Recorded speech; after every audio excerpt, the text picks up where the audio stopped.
помогает, боль защищает. Но боль также предупреждает, чтобы ты не лез туда, куда лезть не надо, не брал то, что брать не надо, и был осторожен в жизни, но боль также учит правильно рисковать, правильно проявлять храбрость, потому что боль – это сторожевой пес твоего здоровья. Боль на твоей стороне, а она не против тебя. Главное научиться правильно понимать, что боль тебе говорит, на что она намекает.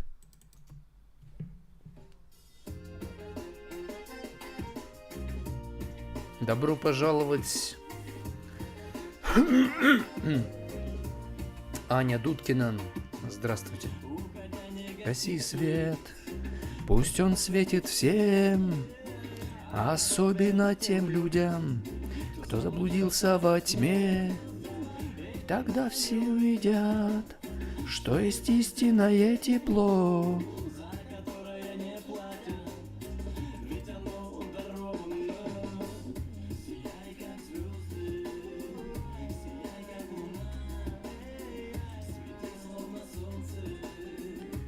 И словно радуга, и тогда все узнают, что есть рай на земле. Странно. Как в ФВНЛ зайти? Какой там пароль? Да.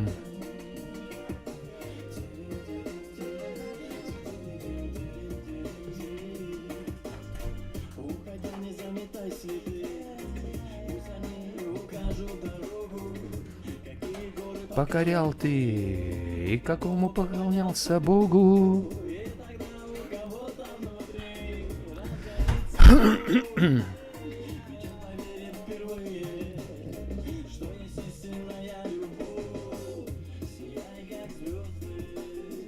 Сияй, как луна.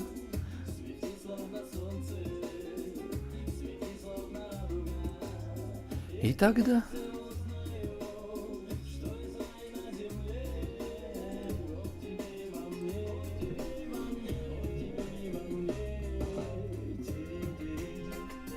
Ту-ду-ду-ду-ду-ду, ту-ду-ду-ду, ту-ду-ду-ду, ту-ду-ду-ду-ду-ду-ду-ду. Ну ладно, разберемся потом.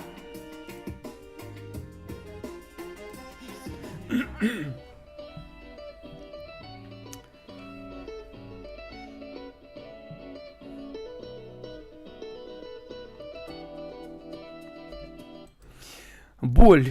Как помочь человеку, пережившему войну, насилие, пережившему тяжелую травму в жизни, как ему помочь? Из-за травмы, в результате каких-то тяжелых событий в жизни, человек становится не похож на себя. Раньше он был спокойным в каких-то ситуациях, а теперь он ведет себя неадекватно, на ваш взгляд, кричит, злится, замыкается.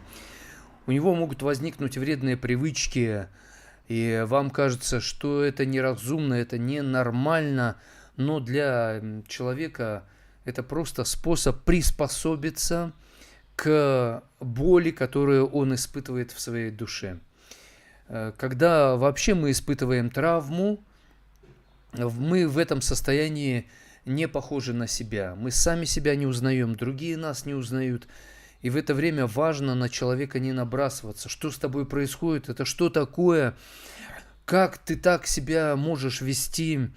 Важно в эти моменты не дергаться, не критиковать человека, принять его таким, какой он есть, и позволить ему выражать свои эмоции так, как это есть.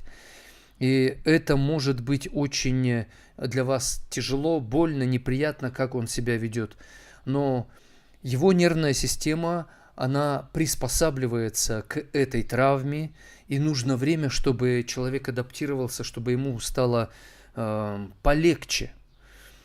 Вспомните в жизни, когда вы испытали какую-то боль. Ведь ушло время на то, чтобы вы приспособились, вы как-то адаптировались.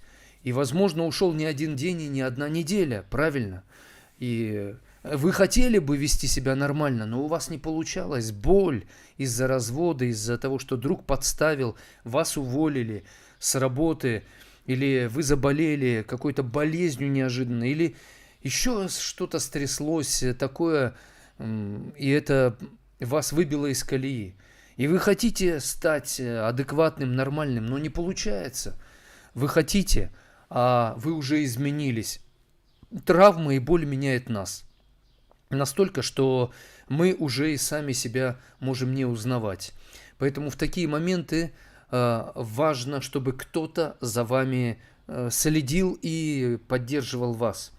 Я как психолог постоянно эту функцию выполняю.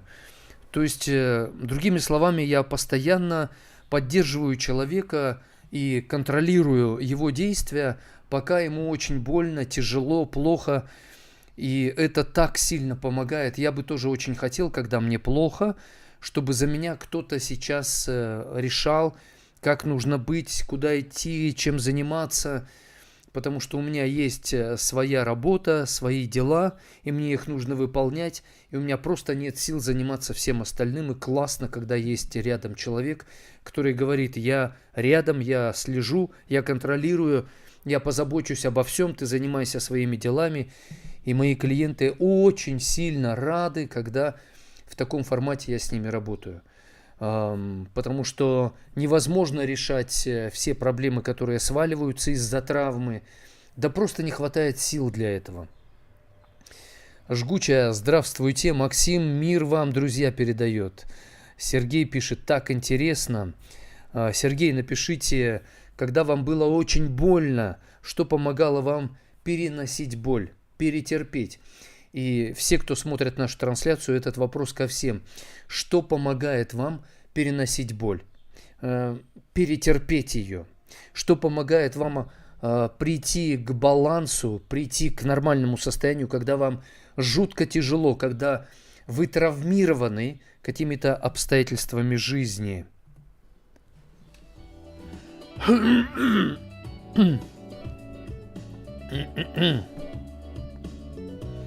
Оксана, доброе утро, всем хорошего дня передает. Ольга, доброго утра желает. Наташа пишет: Евгений, здравствуйте, я вас слышала, решила послушать вас, буду рада вашему знакомству.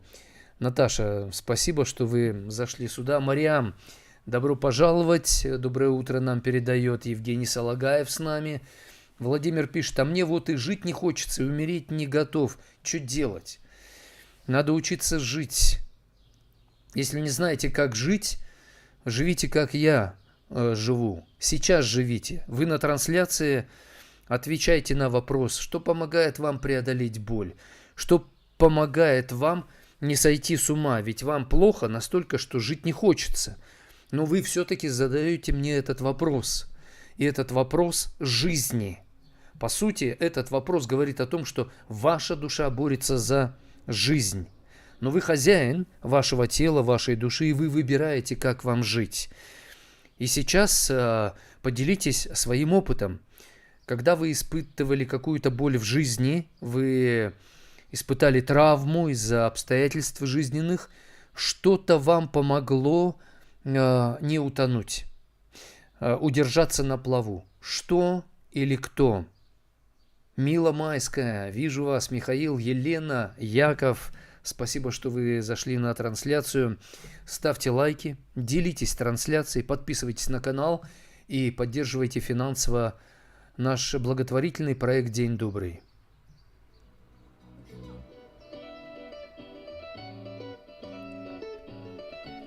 Жгучая пишет: слезы помогают, тишина, уход в себя на несколько дней, ни с кем не разговаривая. Это верно. Когда нам тяжело, надо побыть, и чтобы никого рядом не было. Но нельзя застревать в этом надолго. Со стороны виднее, и люди могут увидеть, когда нам больно, у нас травма, что мы делаем хорошо, в чем наша сила и в чем наша слабость. И они могут нам в этом помочь и поддержать. Обязательно скажите окружающим, какая помощь вам нужна. Пусть они знают, какую чисто физическую или моральную помощь, психологическую, духовную, они могут вам оказать. Расскажите им об этом. Иначе они будут вам помогать, и это может вам даже навредить или мешать.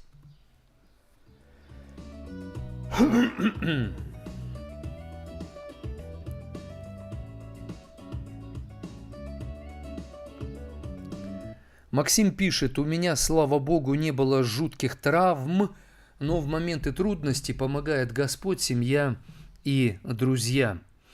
Видимо, правильно помогают они, раз вы эту помощь принимаете, потому что иногда нам помогают, и мы думаем, да лучше бы ты вообще ничего не говорил. Становится еще хуже, правда?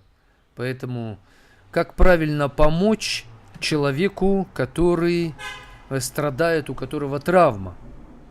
Важно понимать, кто окружает человека, испытавшего травму из-за военных действий или насилия, или из-за чего-то еще, поскольку эти люди, они по-своему воспринимают события, у них свое понимание, советуя с ними, вы увидите картину в более полном свете. То есть, если вы хотите помочь человеку, обязательно задайтесь вопросом, а кто его окружает? Кто видел события, в которых человек испытал травму? Пообщайтесь с этими людьми, спросите, а что они видели, а что они чувствовали, а как они это все воспринимали со стороны. Это дополнительная информация, может быть даже не важная для вас, но она даст информацию, которая позволит вам более четко, более точечно, как бы эксклюзивно помочь человеку. Меня зовут Евгений Сарапулов, я профессиональный психолог, отвечаю на вопросы и даю практические рекомендации.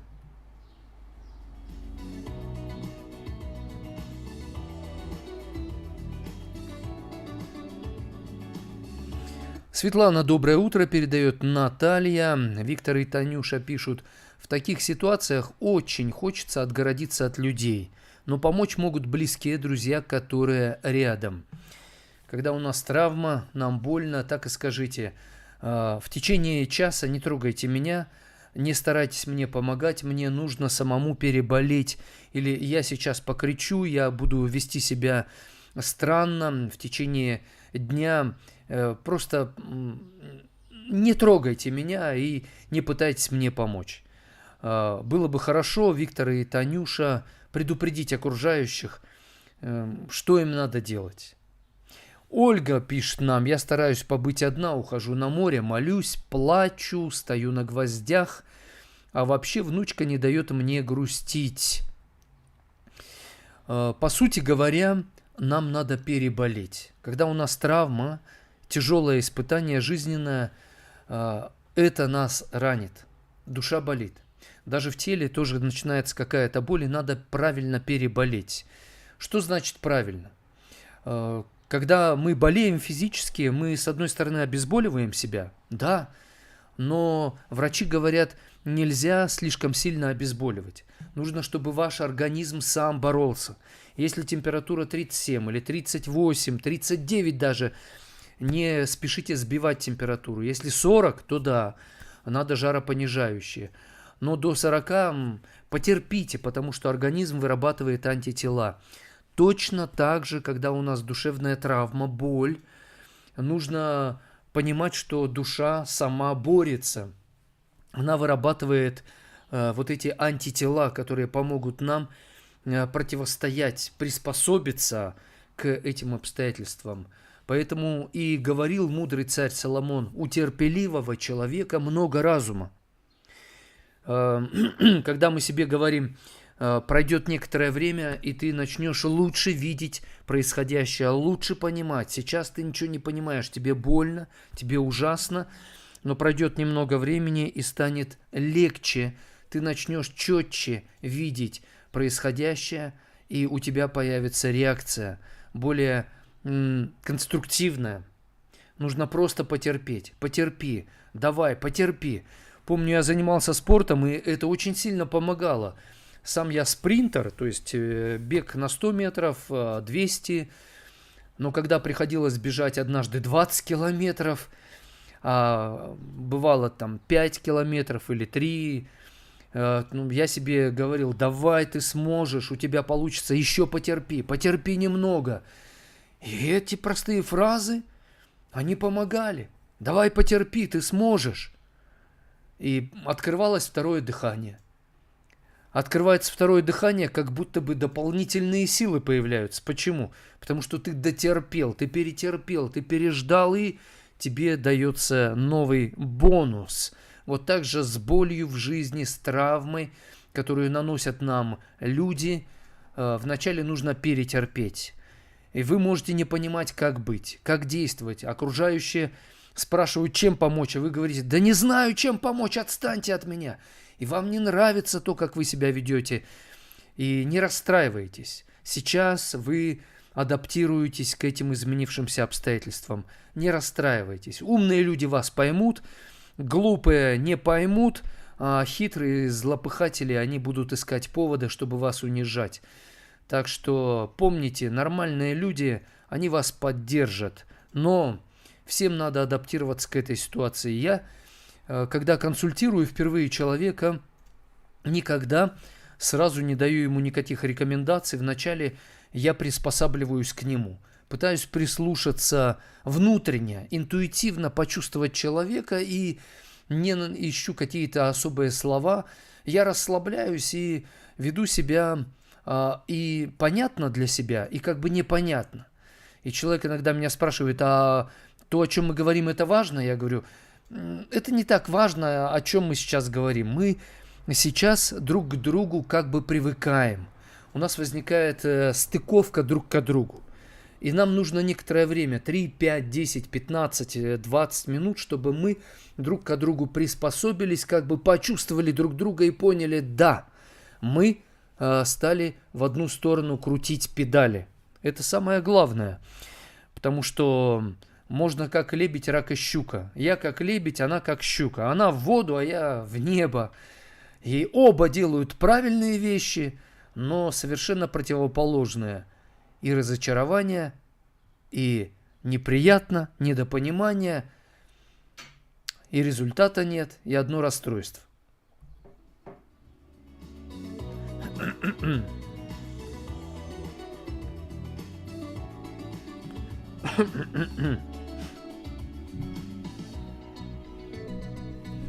А Елена пишет: доброе утречко.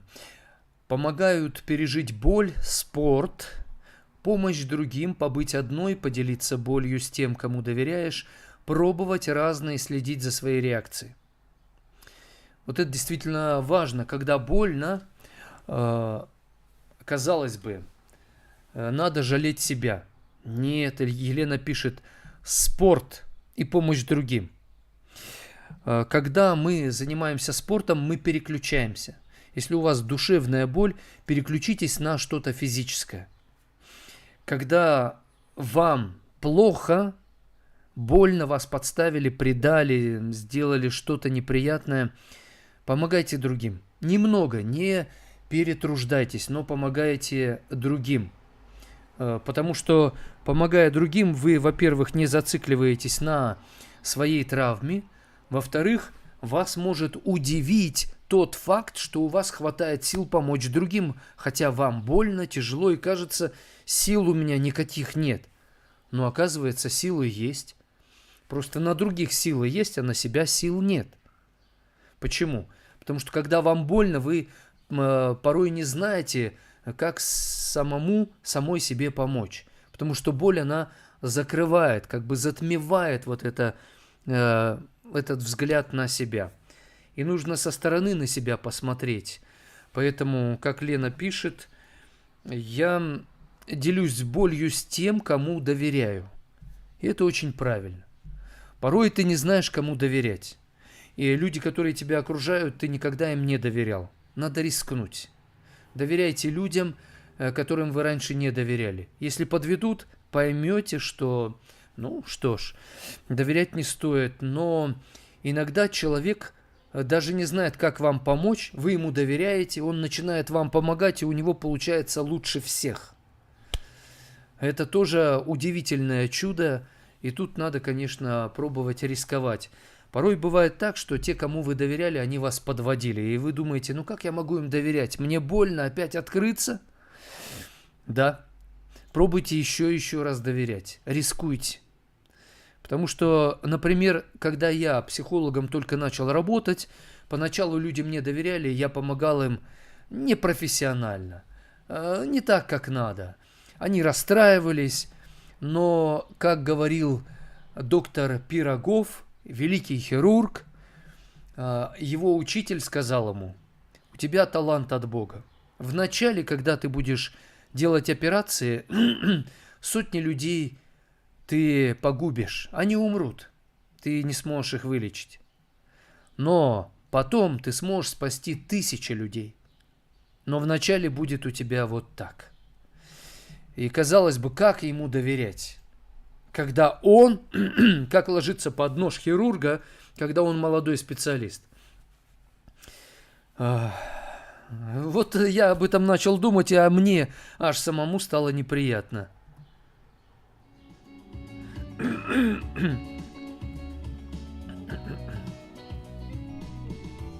Пишет Марина, общение с позитивными людьми помогает спорт и молитва. Отлично, спасибо. Мариам пишет, когда мне плохо, я просто уезжаю к морю и никому не рассказываю, а приезжаю через день, и я счастлива. То есть, видите, главный способ – это переключиться, то есть не зацикливаться на своей травме, на своей боли. Переключиться – это один из главных способов. Переключиться на Бога в молитве к Нему, переключиться на спорт, переключиться на свое внимание на что-то. Кстати, когда человеку делают операцию и не обезболивают его, но включают классическую музыку, ему легче переносить боль. Особенно если включают что-то, что ему нравится. Исследования проводились и выявили этот факт. Человек начинает думать о том, что ему приятно, он смотрит, слушает то, что ему приятно, это его отвлекает, и он уже не зацикливается на своей боли. И порой бывает, мы на самом деле боль способны легко перенести, потому что она не такая болючая. Но мы накручиваем себя и говорим, будет ужасно больно, я буду орать, стенать, стонать, потому что мы себя накрутили, и процентов на 80 наша боль, она от того, что мы себя накрутили. Настоящая эта боль на 20%, но мы увеличили ее тем, что мы себя накрутили до 80%. И нам становится дико, жутко больно из-за того, что у страха глаза велики. Как пишет Максим, да.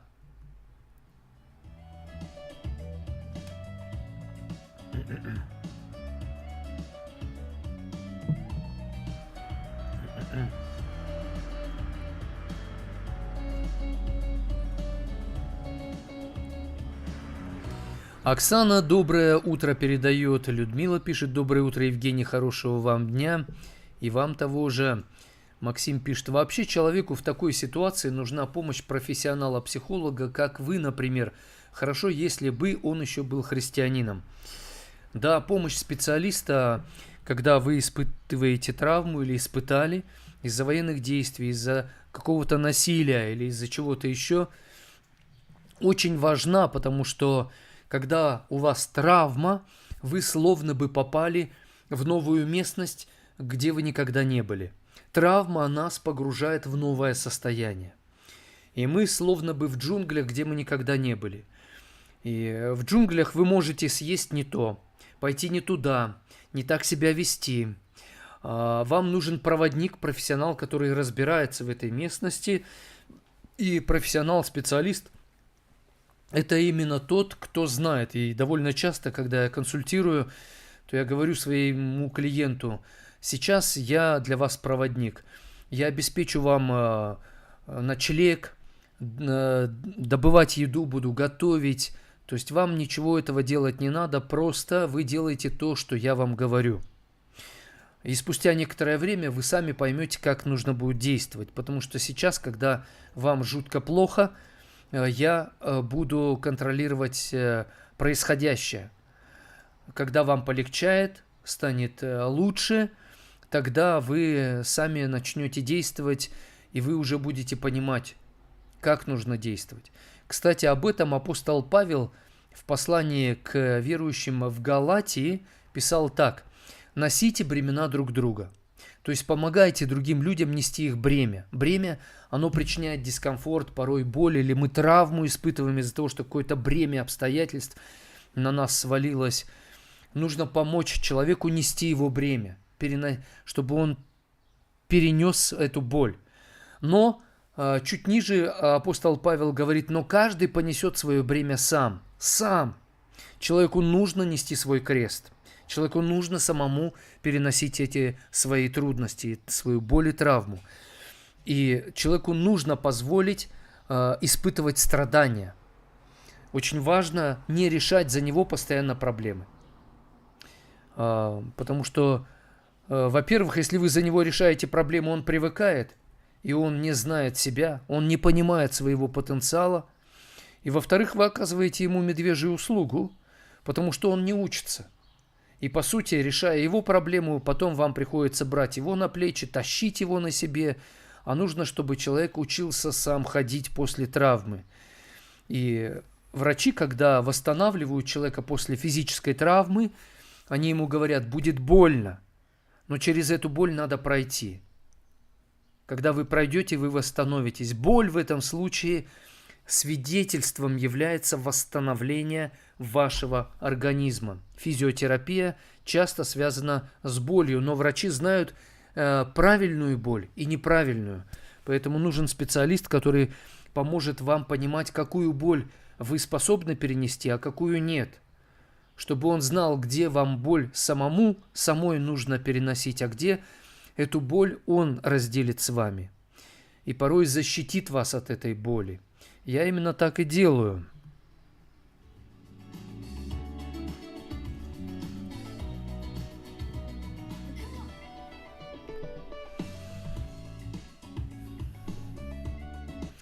Так, пишет нам Оксана: я хожу, гуляю вдоль речки, слушаю музыку, мне помогает. Видите, и опять речь идет о том, чтобы переключиться. Переключиться, действовать физически, то есть что-то делать физически. Если вы не знаете что, просто начните ходить, начните перетаскивать что-то, мыть полы, то есть делайте какую-то физическую работу. И чтобы ваша душа тоже переключилась на какую-то музыку, на какой-то фильм, на то, чтобы ваши глаза что-то видели, красивое, приятное для вас. Оксана пишет: нету плеча, только свои. Ну почему же? Я помогаю вам, наша аудитория во время трансляции вам помогает. Вас не выгоняют отсюда, вас стараются помочь. И в этом случае вы уже не одни. Но как я вчера говорил в эфире, когда никого из людей рядом нет или никто не способен вам помочь, сам Бог помогает вашей душе. Он берет ее на руки свои, вашу душу. Вы можете этого не чувствовать, не понимать, не верить в это, но это так. Потому что если вы выживаете в ситуации, где вы не понимаете, как я выжила, что мне помогло, вам помогает выжить Он, Бог. Но Он не заставляет вас верить в Него. Поэтому вам кажется, что вы сами с усами, а на самом деле Он послал своего ангела или сам явился и поддержал вас невидимо. Когда вы в это начинаете верить, вы это начинаете видеть глазами своей души. Закрытие.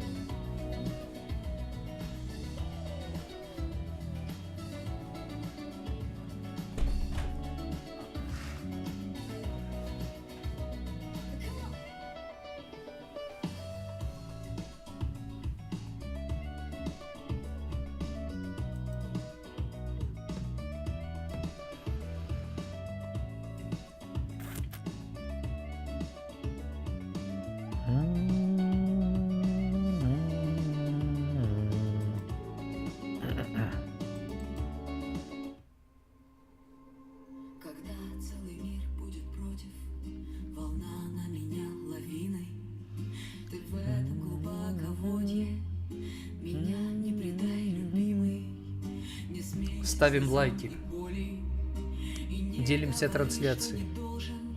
Я знаю, по Божьей воле ты с синего неба мне послан, с синего неба мне послан. Когда целый мир будет против, когда целый мир будет против, я буду смотреть в твои глаза, просто смотреть в твои глаза. Когда целый мир будет против, когда целый мир будет против, я буду смотреть в твои глаза, просто Смотреть в твои глаза, и пусть все уходят. Оставь параллели с прошлым, не дай нашептать дурного, не дай им меня опошлить, и убереги от злого. Я верю тебе вот в сердце, так просто без экивока. Я не безупречна, но знаешь, я тоже Же тебе от Бога. Куда папа звонит? тоже тебе от Бога. Когда целый мир будет против, когда Написал, целый мир будет против, Мгм. я буду смотреть в твои Пока не ответил. глаза, просто смотреть в твои Мгм. глаза. Когда целый мир будет против, когда целый мир будет против, я буду Смотреть в твои глаза. просто смотреть в твои глаза. Когда целый мир будет против, и невозможно рассказать. Я буду смотреть в твои глаза. Когда целый мир будет против, когда целый мир будет против, я буду смотреть в твои глаза, просто смотреть в твои глаза, и пусть все уходят. Всем привет, кто только что зашел на трансляцию. Меня зовут Евгений Сарапулов, я профессиональный психолог. Говорим о боли, в частности о травме. Когда человек испытал травму из-за того, что он пережил или переживает военные действия, насилие, что-то еще. Не пытайтесь решать всю проблему человека, испытавшему травму или насилие. Расскажите ему, как вы хотели бы помочь. Пусть он сам выберет, какой помощью воспользоваться. Просто расскажите ему, чем вы готовы ему помочь, чем можете, а он пусть выберет. Наберитесь терпения обязательно. Ваша жизнь может сильно измениться, когда вы будете постоянно находиться с человеком, испытавшим травму. Вам нужно будет проявить много терпения и любви к нему и к себе, кстати говоря.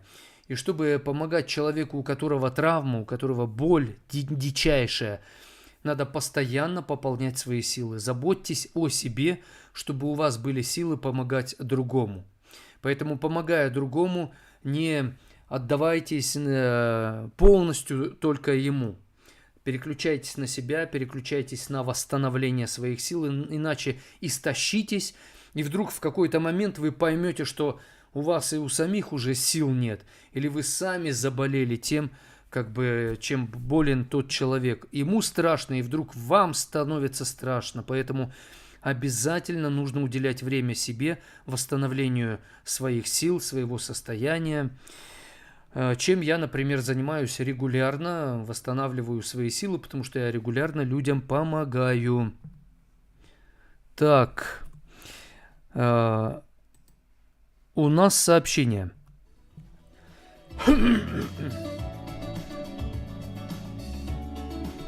Пишет Николай, мы не способны на такой риск, чтобы доверять чужим. Мы когда-то не умели писать, читать, и нам нужно было учиться, и мы научились.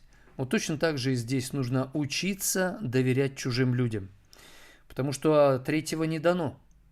И доверие – это жизнь, доверие – это воздух в наших отношениях. Без доверия просто нереально жить, вы будете чахнуть. Так, Мариам пишет, а я вообще никому не доверяю, раньше доверяла, не поняла, что это против меня. Но вы доверяли просто неправильно, доверяли полюбительски, а нужно научиться доверять правильно. Это так же, как человек решает задачи, и неправильно решает. Он может стараться, делать все, что от него зависит, но он неправильно решает задачу. Мы ходим в школу, чтобы учителя учили нас решать задачи правильно. Мы не ленимся. Мы делаем все, что от нас зависит, и решаем задачу, но неправильно. Поэтому у нас не получается. Поэтому доверять морям нужно учиться правильно. Вы доверяли как могли, а этого недостаточно.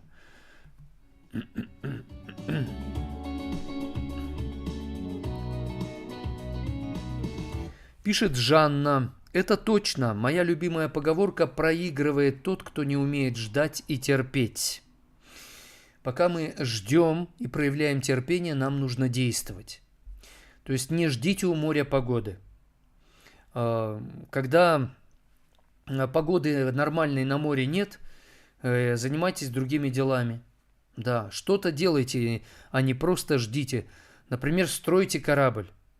Пока на море погода, что плавать нельзя и опасно. Готовьтесь к плаванию. Порой человек вообще ничего не делает и ждет, когда изменятся обстоятельства. Этого недостаточно. Николай пишет: мне кажется, что человек и ты не нашли понимания в общих делах, и ты ему не доверилась. Да, отсутствие взаимопонимания. Почему? Потому что нет общих целей. Потому что не договорились, куда плыть, сели в лодку, поплыли, оказывается, ему надо в одно место, ей в другое, надо договариваться на берегу. Денис пишет: в Телеграме, трансляция идет также в Телеграм, в Одноклассники, ВКонтакте, в Фейсбуке, в Ютубе и в Твиттере. Так вот, в Телеграме нормальное освещение фигуры, правда, у меня в ВКонтакте лагает, не знаю почему. Напишите, те, кто смотрят ВКонтакте, лагает ли у вас трансляция или все нормально. Из Ютуба Элеонора: доброе утро, Евгений, передает, очень приятно. Спасибо. Николай пишет: факт в том, что если мы будем говорить с человеком и снимем напряжение на боли на другом варианте, как он провел лето, он автоматом уйдет от боли. Да, это так же, как ребенок. Плачет, орет. Но если вы переключаете его внимание на что-то, вдруг он перестает плакать, вдруг ему не так больно. Поэтому действительно надо уметь переключаться. Когда студенты сдают экзамены, я помогаю им, что делать. Студенты говорят: я не знаю, у меня захлестывают эмоции, ничего не могу вспомнить, это просто кошмар какой-то. Что мне делать? Ну и в этом случае я говорю: надо, когда пришли на экзамен, и у вас ничего, кажется, не работает, на полминуты, на минуту отключитесь полностью. Вспомните что-то приятное. Вообще улетите душой с этого места, с экзаменов. Вам нужно переключиться на что-то другое. И когда вы переключились, потом опять включаетесь, и у вас по-новому заработает память, эмоции, восприятие, и разум ваш, и станет легче. Пишет Николай: простите, пожалуйста, но вы мне напоминаете фокусника из мультика про Фунтика. Но это хорошо. Там еще песня такая красивая звучит. Евгения пишет: когда мне плохо, я иду в церковь и разговариваю с Богом, очень помогает. Евгения, удивительно, но Бог может слышать в любом месте. И в храме, и за пределами стен храма. Тут главное быть искренним с Богом. Нина пишет: как успокоить свою душу? Очень тяжело. А порой успокаивать не надо. Порой нужно прочувствовать эту боль, пожить, как бы прожить это состояние. Мы пытаемся обезболить себя, но на самом деле надо перетерпеть, потому что когда мы проходим через боль, у нас выбаливает, перебаливаем, то мы как бы лучше начинаем понимать самих себя. Поэтому как успокоить свою душу? Не спешите ее успокаивать. Может быть, вашей душе нужна эта неуспокоенность, нужна эта боль, этот стресс, эта травма, потому что вы привыкли жить определенным образом, а Бог видит обстоятельства впереди, в будущем, и вам нужно перестроиться, но вы не перестроитесь, если не испытаете какую-то боль, какую-то травму. И порой эта травма, эта боль, она нас вынуждает меняться. Мы изменились, и таким образом мы подготовились к будущему, о котором мы не подозревали, но будущее пришло, и оказывается, мы способны в этом будущем поступать эффективно, правильно, потому что прошли через травму и боль в прошлом.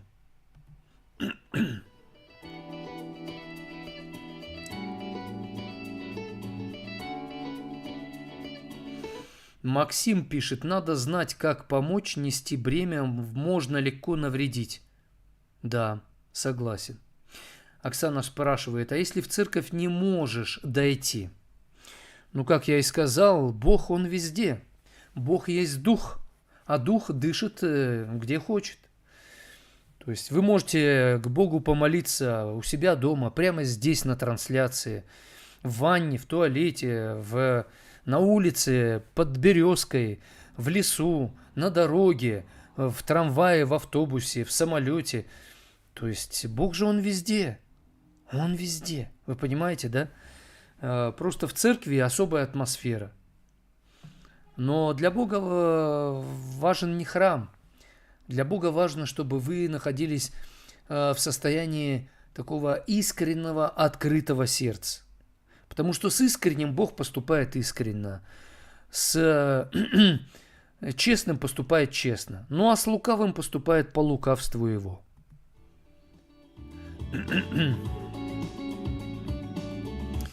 Николай пишет, у нас почему-то не практикуются психологи, а на самом деле штука хорошая.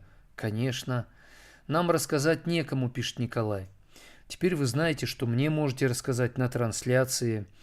Оксана пишет, как восстановиться, как понять, правильно ли боль, как разобраться-то.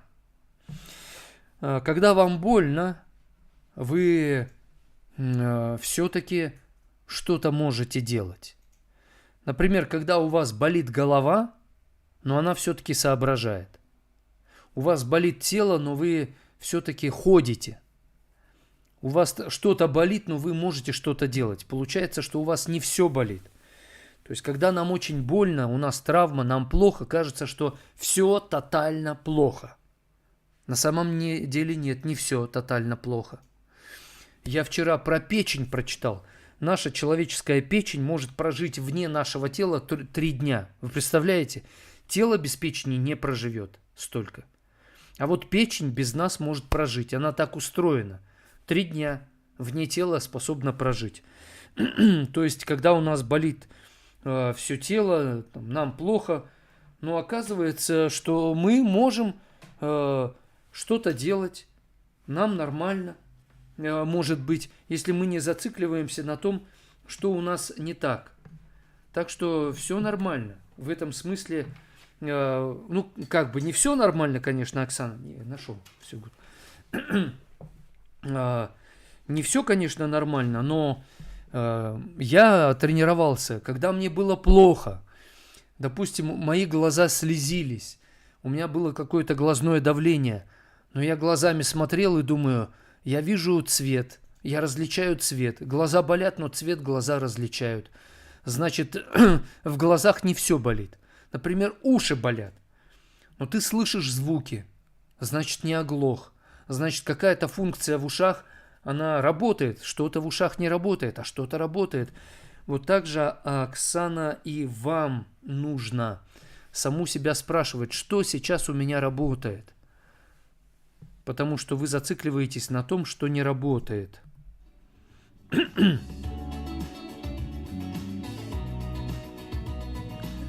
Пишет Зара. Меня мучает совесть, как мне быть, как сказать человеку, что я его не люблю. Вообще-то любить надо даже своих врагов. А человеку вы можете сказать, что у вас остыли чувства к нему. Вы просто не желаете быть с ним вместе. Вы любите его, поэтому вы хотите от него уйти. Он такой: как? Ты же меня любишь. Я люблю тебя как человека, но не как мужчину. Например. Так, пишет Алла: доброго, бодрого утра всем. Шалом. Шалом алейхем. Очень приятно. Людмила пишет: я начинаю петь. Отлично. Отлично, да, вот так и надо поступать. Надо начинать петь. Даже если не поется, пойте. Со слезами на глазах. Максим Ф. пишет: Бог всегда рядом, никогда не покинет. Но Бог допускает страдания. Порой допускает такую боль, что кажется, его нет рядом. И надо верить, что он рядом и что он сверх сил не дает. Мне лично, я тоже верю в Бога, как вы знаете, но бывает у меня ощущение, как будто его нет. Мне очень плохо. И я говорю себе: он рядом, просто ты не чувствуешь его. Он рядом, он помогает тебе, верь в это, учись в это верить. Хотя ты не видишь этой помощи, учись в это верить. И учись верить в то, что он не дает сверхсил. Это для тебя не сверхсил, хотя кажется, это огненное испытание. Оно тебя расплавляет, плющит, но это испытание не сверхсил. Откроются особые силы у тебя. Ты почувствуешь какую-то особую мощь, которую раньше не чувствовал. Я себе так говорю, так себя настраиваю и действительно начинаю постепенно, а иногда вдруг, внезапно чувствовать новое состояние, новые силы, прилив сил.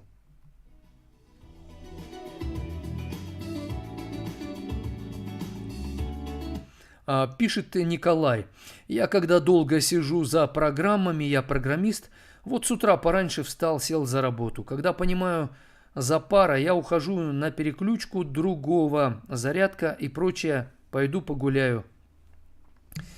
Сегодня в течение всего эфира это главный способ, лайфхак, инсайт. То есть это главное, что нам нужно понять. Больно, травма, учитесь переключаться на что-то другое. Пишет Оксана: нет сил и уже не страшно, потому что я уже страх не чувствую. Я с ним научилась жить и не понимаю, уже страх ли это или испуг. У меня такое ощущение, что я одно большое терпила, и женского нет во мне уже ничего, такое одно оно. Но вы это понимаете. Удивительно, но вы понимаете, что с вами происходит. То есть какая-то часть вашей головы, вашего разума, мозга, она осознает это, анализирует и помогает вам понять. То есть вы, эта часть вот вашей личности, она как бы со стороны смотрит на другую часть вашей личности, которая страдает. Поэтому, когда вы страдаете как женщина и уже не чувствуете себя женщиной, включается ваш статус как человек. И вы как человек помогаете себе как женщине. Если вы устаете как женщина и как человек, переключайтесь на статус верующего. Верующий – это странник и пришелец на земле. Верующий уже как небесный житель на нашей грешной земле. И он способен со стороны смотреть, анализировать. Просто вам сознательно нужно вот в эту позицию встать и с этой позиции посмотреть на себя как на женщину, как на человека и оценить. Так, пишет Томас: счастье по определению Сократа – это отсутствие страдания. Не согласен. Порой мы понимаем, что такое счастье, проходя через страдания.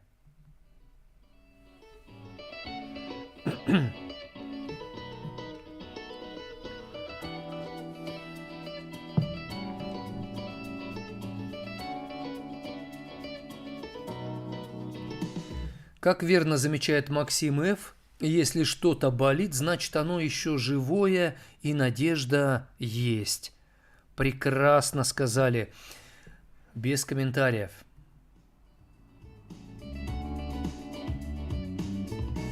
А Алешка пишет: то есть моя печенка может съездить на 3 дня на фестиваль со своей подружкой, напиться там пива и вернуться, организм уже того. Да, вы шутите, как, знаете, Вова в деревне нашел пулемет, больше в деревне никто не живет. Надо как-то по-другому шутить вам. Томас пишет, люди с малым интеллектом страдают от безделия и скуки. Да, поэтому лучше страдать от развития, от борьбы за лучшее.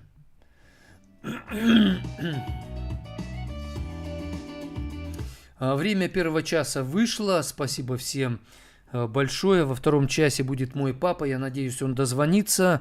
И мы с ним поговорим о том, почему владеющий собою лучше завоевателя города. И что значит долготерпение. То есть терпеть-то иногда ты не знаешь как, а долго терпеть, так это вообще просто фантастика. Как научиться правильно долго терпеть, как сдерживать себя и понимать, что это лучше, чем способность завоевать город. Почему вообще долготерпеливый лучше храброго и сдерживающий себя лучше завоевателя города. Меня зовут Евгений Сарапулов. До встречи через 8 минут.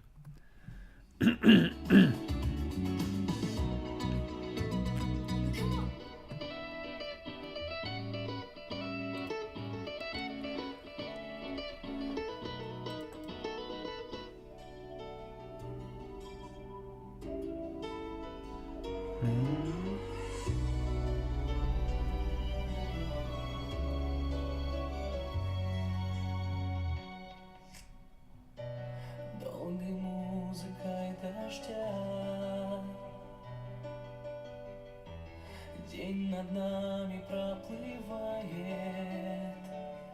и возвратить Его нельзя, он смолкнет гнет и растает. долгой музыкой дождя. Свой привычный круг друзей с теплой грустью вспоминаю в водовороте шумных дней. Все больше я теряю свой привычный круг друзей. О Боже, дай мне сил, что задумано успеть, ни о чем не сожалеть. О Боже, дай мне сил и терпение одолжи против зависти и лжи, зависти и лжи.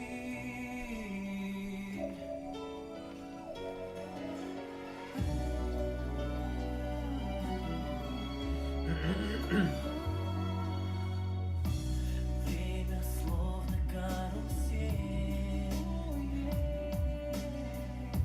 закружить легко нас может, и блеском призрачных огней покой и сон тревожит. Время словно Карусель. сколько в сердце свежих ран от измены сожалений, но никому я не отдам надежду, путь к спасению. Никому я не отдам. О Боже, дай мне сил, что задумано успеть. Ни о чем не сожалеть. О Боже, дай мне сил и терпение одолжи против зависти и лжи, зависти и лжи.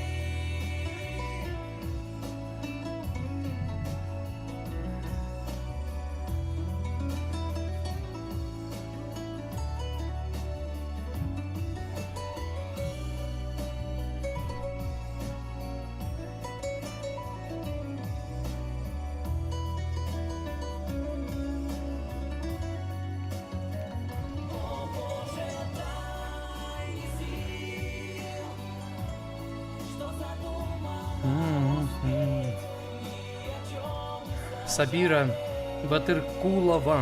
О Боже, дай мне сил и терпение одолжи против зависти и лжи, зависти и лжи.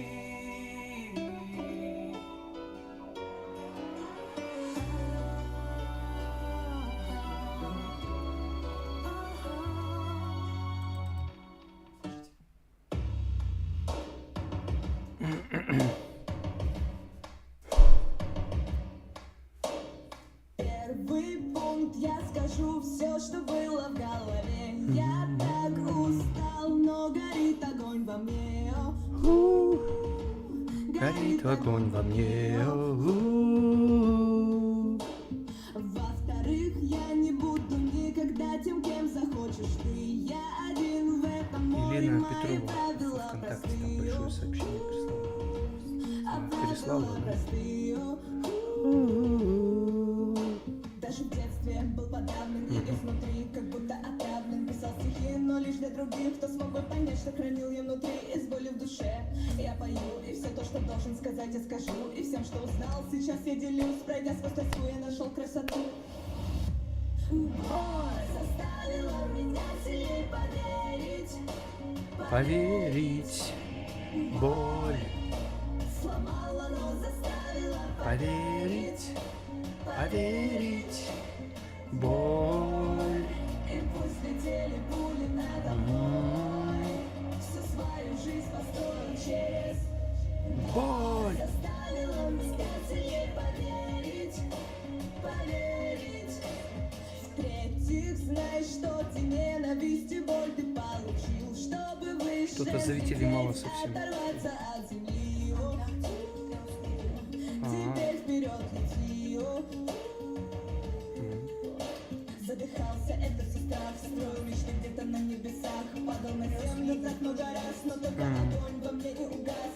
Мои чувства росли и горели внутри, так что больше не мог их держать. Заперти, так светаешь сейчас. Так Боль. заставила меня сильнее поверить. Поверить. Боль. Сломала, но заставила поверить, поверить. Боль. И пусть летели пули надо мной, всю свою жизнь построил через боль. Заставила меня сильнее поверить, поверить. И теперь, наконец, с этим пламенем в душе ты построишь свой мир, он такой же, как во мне. Такой же, как во мне. Мои чувства росли и горели внутри, так что больше не мог их держать. Закрепить дальше сейчас, как боль заставила меня сильнее поверить, поверить. Боль сломала, но заставила поверить, поверить. Боль, и пусть летели пули надо мной, всю свою жизнь построил через боль. Так. 30-40 секунд, и мы начинаем.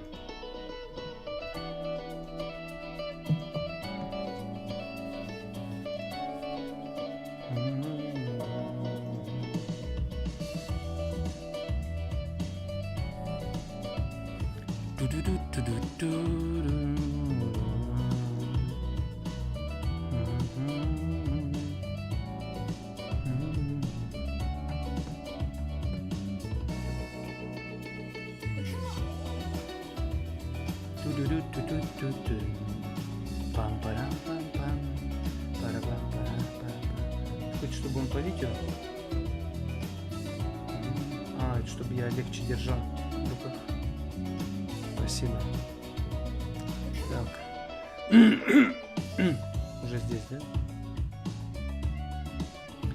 Прямой эфир, день добрый, продолжается. Меня зовут Евгений Сарапулов, я психолог. Мы в первом часе говорили о боли, и Папа, прошу прощения, уже здесь. Мы принимаем его в эфир. Папа, привет. Привет, Женя. Отлично, ты с нами, и это очень хорошо. Тут есть сообщение по поводу первой темы трансляции насчет боли. Когда тебе было в жизни больно или травма, что помогло тебе это преодолеть? И как нужно действовать? Ну, например, два главных правила, когда больно или когда ты испытываешь травму. Потому что если неправильно преодолеть это состояние, то, говорят, будет посттравматический синдром, и жизнь может быть искалеченной на долгие годы вперед. Ну, лично мне помогали две вещи. Во-первых, я понимал боль, что это говорит о том, что с этим что-то нужно делать, как бы не обращать внимания, это плохо. Поэтому боль как предупреждение о том, что могут быть худшие последствия. Боль говорит о том, что вот это сейчас у тебя есть. Но если ты не будешь ничего делать, то может это быть хуже. То есть ты начинаешь соображать, что нужно что-то предпринять. Боль как сигнал, боль как спасатель наш. И во-вторых, если я испытывал боль, ну, например, мне надо было сделать операцию на щитовидке, вырезать узловой зоб там, и, конечно, когда кончился там промедол, там прочие вещи, анестезия кончилась, и понятно, что там болевые какие-то штуки начались, это было не очень приятно. Но я смотрел на других людей, им делали такие операции, и я думал, как они вообще терпят. Да, по сравнению с ними у меня это не боль, а так себе. То есть я как-то искал сравнение для того, чтобы для себя показать, что моя боль по сравнению с мировой скорбью, это вообще ничего, очень мало. Ну, как-то вот такие искал для себя ходы. Нам написала Алла, я зачитаю с первого часа сообщения. Когда мне очень тяжело, я всегда говорю сама себе, после ночи наступит утро, солнышко, птички поют, так и в жизни. То есть надо переключаться, Верно. да? Не зацикливаться на страдании. Верно, да, очень хорошее замечание. А Дарья написала по поводу того, что кажется, что Бога нет. Когда человек страдает, да, даже книга есть «Где Бог, когда я страдаю?». Так вот, Дарья пишет, могу сказать, Да. надо просто посмотреть вокруг. Я смотрела на деревья, на небо, солнце. Это все и есть Бог. Вот что ей помогало. Ну да, Бога мы видеть не можем, но мы можем видеть Его в Его творениях. И поэтому то, что невидимое, Он делает для нас видимым, потому что, скажем, та же, скажем, Джоконда, написанная Леонардо да Винчи. Да мало ли что там напишут, что был такой Леонардо да Винчи. Да не было его. Да там 5000 лет назад, да вообще не было. Это кто-то там придумал, что был Леонардо да Винчи. Но есть его картина Джоконда. Есть картина Рафаэля «Сикстинская Мадонна». Рафаэля давным-давно не видно. И кто его видел, что он был такой? Мы его не знаем. Мы о нем только так, понаслышке что-то там читали. Ага. Поэтому мало ли, что там в Библии о Боге там говорится. Да ерунда, ничего нету. Но Бог проявляет себя в творениях, Он проявляет себя в природе, Он проявляет себя в добрых качествах людей. Поэтому вот невидимое нам делается видимым через творение, в том числе и о Боге. Алексей пишет, вчера скорую маме вызывал, плохо очень было. Сегодня утро началось с того, что последний телефон утонул. То есть пытаешься, чтобы стало лучше, а становится еще хуже. Как с этим быть? Принимать как и есть. Принимать как есть. У меня были 2 случая, когда как бы связанные с неотложкой. Это тяжелые приступы стенокардии. когда я был готов вообще распрощаться. Но в этих ситуациях за буквально доли секунды я в шутку и всерьез я говорил, я успел совершить 2 молитвы. Когда меня сильно прижало, первая молитва моя была «Господи, прости», а вторая молитва «Господи, помилуй». Вот и все, вот и все. И их даже не надо проговаривать словами. Но вот когда ты в душе есть, да. Ну, что есть, то есть. Когда однажды моя жена отключилась, сознание потеряла, я вот стоял, держал ее, положил руки на плечи и подумал, а вот так, вот настанет момент, когда она вот так уйдет из жизни. И очень хорошо, что она вот здесь, что я здесь рядом. И, то есть надо уметь, надо учиться принимать все как есть. Мы уходим, жизнь продолжается. Так мир устроен. Спасибо, что делишься тем, что есть в жизни. Елена написала нам, если подругу бросил парень, а она перестала доверять всем, в том числе и мне, закрывается в себе, прикрываясь большим количеством работы, считает, что парень ее обманул, а я вижу, что она сама виновата. Она не поддержала в нем духовное начало, не увидела в нем будущего пастыря, а он хотел им быть. То есть у нее травма у подруги, и теперь для нее как бы никого нет. И она даже самым близким не доверяет. Как? Я, кстати, в первом часе тему проводил о том, как поддерживать людей, которые испытали травму, какие-то войну пережили, насилие или какие-то еще тяжелые обстоятельства. Как правильно помогать тем, кому больно? Ну, мне кажется, это мой сугубо личный взгляд. Угу. Во-первых, не лезь к человеку. Человек должен сам это в себе пережить. И быть внимательным в этот момент. Может просто находиться рядом, не лезть ни со словами утешения, ни со словами осуждения, тем более. А вообще, просто быть рядом. Смотреть, когда нужна ему реальная помощь. Какое-то дело, может быть, вместе с ним делать. Даже молча. Но человек, которому нужно помочь, должен чувствовать твое присутствие. Не навязчивость, а вот именно присутствие твое, вот такое помогающее присутствие. Такое деловое, что ли, я бы даже так сказал. А так, мне кажется, человеку нужно пережить. И понятно, что не надо тут его воспитывать. Пережить, а потом смотреть по обстоятельствам. Быть наблюдательным, быть внимательным. Ну, а теперь переходим к теме, о которой я заявил и в анонсах, и в конце первого часа говорил, о чем мы с тобой пообщаемся. Почему долготерпеливый лучше храброго, и почему владеющий собой лучше завоевателя города? И как правильно долго терпеть, когда терпения не хватает? Что вообще значит переключаться на долготерпение? То есть это, кажется, просто... Сил на терпение-то порой не хватает, а долготерпение – это вообще что-то из ряда вон выходящее. Можешь начать с чего хочешь, либо просто с понимания, что такое терпение и долготерпение, и почему владеющий собой лучше завоевателя города. Во-первых, что такое терпение? Терпение, откуда оно возникает? Вот апостол Иаков говорит о том, что радуйтесь, когда вы впадаете в испытания, потому что в испытаниях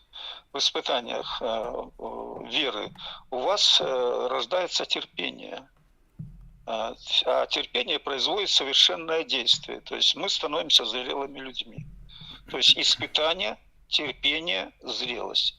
То есть вот такая какая-то жизненная логическая цепочка возникает. Если найти какой-то достойный синоним слова терпение, то я думаю, что таким синонимом, скорее всего, будет стойкость. Стойкость – это не единовременный подвиг. Вот тут ты приводил там из Библии слова по поводу храброго там и вот этого стойкого, или как что-то там другое сказал. Храбрость, она ведь что такое? Храбрость чаще всего это какой-то эпизодический акт. Вот я проявил в этом деле храбрость, а в другом деле я трус оказался. А вот терпение, как стойкость, она не такова. Терпение – это устойчивое качество личности человека. Это вот это очень важно понимать. И поэтому есть вот понятие толерантность такое. Но оно теперь уже не новомодное понятие толерантность. Оно давно употребляется, мне кажется, лет 20 точно, лет 30 мы уже с этим как-то сталкиваемся. Толерантность, претерпелость и терпение. Вот как я развожу эти понятия. Терпение – это прежде всего стойкость. А терпение – это качество личности, которое вырабатывается в испытаниях. Тренировка. И поэтому оно производит от зрелого человека. А толерантность я перевожу на свой простой русский, понятный мне язык просто. Толерантность – это пофигизм. Да мне пофига, как другие живут, как они себя ведут, что они делают. И я ко всему отношусь равнодушно, безразлично. Что хотите, то делайте. Для меня толерантность, она вот такая. А претерпелость – это вот когда мне деваться некуда, я живу, а куда денешься? Терплю, потому что надо терпеть. А вот терпение, оно производит совершенное действие. Оно вырабатывает качество зрелого человека. Ну вот как бы так расклад. Теоретический и практический. Получается, что владеющий собою – это тот, кто испытывает эмоции. У него бывает и гнев, и ярость, и раздражение, и буря в душе, но он владеет собою, то есть он управляет этим всем, и он умеет чувствовать себя хозяином. А почему владеющий собою лучше завоевателя города? Завоеватель завоевывает город, но если он не владеет собою, он разрушает больше, чем надо. Чтобы завоевать город, действительно нужно что-то разрушить, нанести удар. Но, как мне рассказывал один спецназовец, он сам христианин, я его спрашиваю, как ты же стреляешь? Он говорит, да. Я говорю, а бывает убиваешь? Он говорит, бывает, военные там, какие-то там, против чего-то, да. И я говорю, и как ты? Он говорит, я учусь очень метко стрелять. Я тренируюсь, я один из лучших бойцов в своем отряде. Он сам вообще командир. Но это было лет 20 назад еще, он рассказывал. И я говорю, ты же верующий. Он говорит, а вот я поэтому учусь метко стрелять, чтобы, например, в мягкую ткань попасть, ранить человека, но не повредить там ему кости, потому что если кость повредишь, человек калекой может остаться там навсегда. Я говорю, то есть ты стреляешь так, чтобы как можно меньше навредить, но исполнить свое задание? Он говорит, да. Я говорю, и мне в принципе стало понятно, то есть тот, кто владеет собою, ему тоже надо завоевывать город. Но если он владеет собою, он не разрушит то, что не надо разрушать. А тот, кто владеет... Он разрушит только разрушит только крепостную стену. Да. А тот, кто завоевывает город, но не владеет собой, тот может разрушить все подряд. То, что надо, что не надо. Вот такой пример, да? Да, мне кажется, пример хороший для иллюстрации этого высказывания. Так, пишет нам Марина Р. А хуже, потому что нервничаешь при стрессе. И тогда возникает вопрос, либо как не нервничать, либо как правильно нервничать при стрессе. Когда мы нервничаем, это вот то, что в самом начале про боль мы вспоминали, боль как предупреждение. Когда я нервничаю, то есть эмоции мои начинают возбужденно говорить мне о том, что что-то тут неладное творится, и они тоже предупреждают. И тогда возникает вот ситуация. То есть или вот эти мои расшатавшиеся нервы мною будут управлять, и тогда я по воле волн поплыву. Ну, как говорят, ветер хорошая штука, хорошая штука. Ветер может надувать паруса, надувать, и парусник может мчаться по морям, океанам, замечательно. Но ветер, сокрушительный ветер, он может сломать мачту, он может повалить корабль. То есть, если я не научусь правильно управлять парусами, правильно управлять вот этим ветром, использовать силу ветра, то это и получается, что, о чем предупреждают нас апостолы: гневаясь, но не согрешайте. Гневаясь, не согрешайте. То есть нет запрета на гнев, потому что гнев дан нам как эмоция, которая выражает наше возмущение несправедливостью, там, чем-то нехорошим, каким-то поступком, там, своим ли, чужим ли. Совесть – это как бы гнев, обращенный вовнутрь меня. Вот и стыд также определяется, как гнев, который обращается внутрь меня. Мне стыдно, я гневаюсь против себя. Я могу гневаться против других. Но если я этим управлять не буду, то меня разнесет, как бушующий ветер разносит в пух и прах все эти парусники. Поэтому надо просто понимать, что нервничание – это предупреждение о том, что вот сейчас приближается ураган.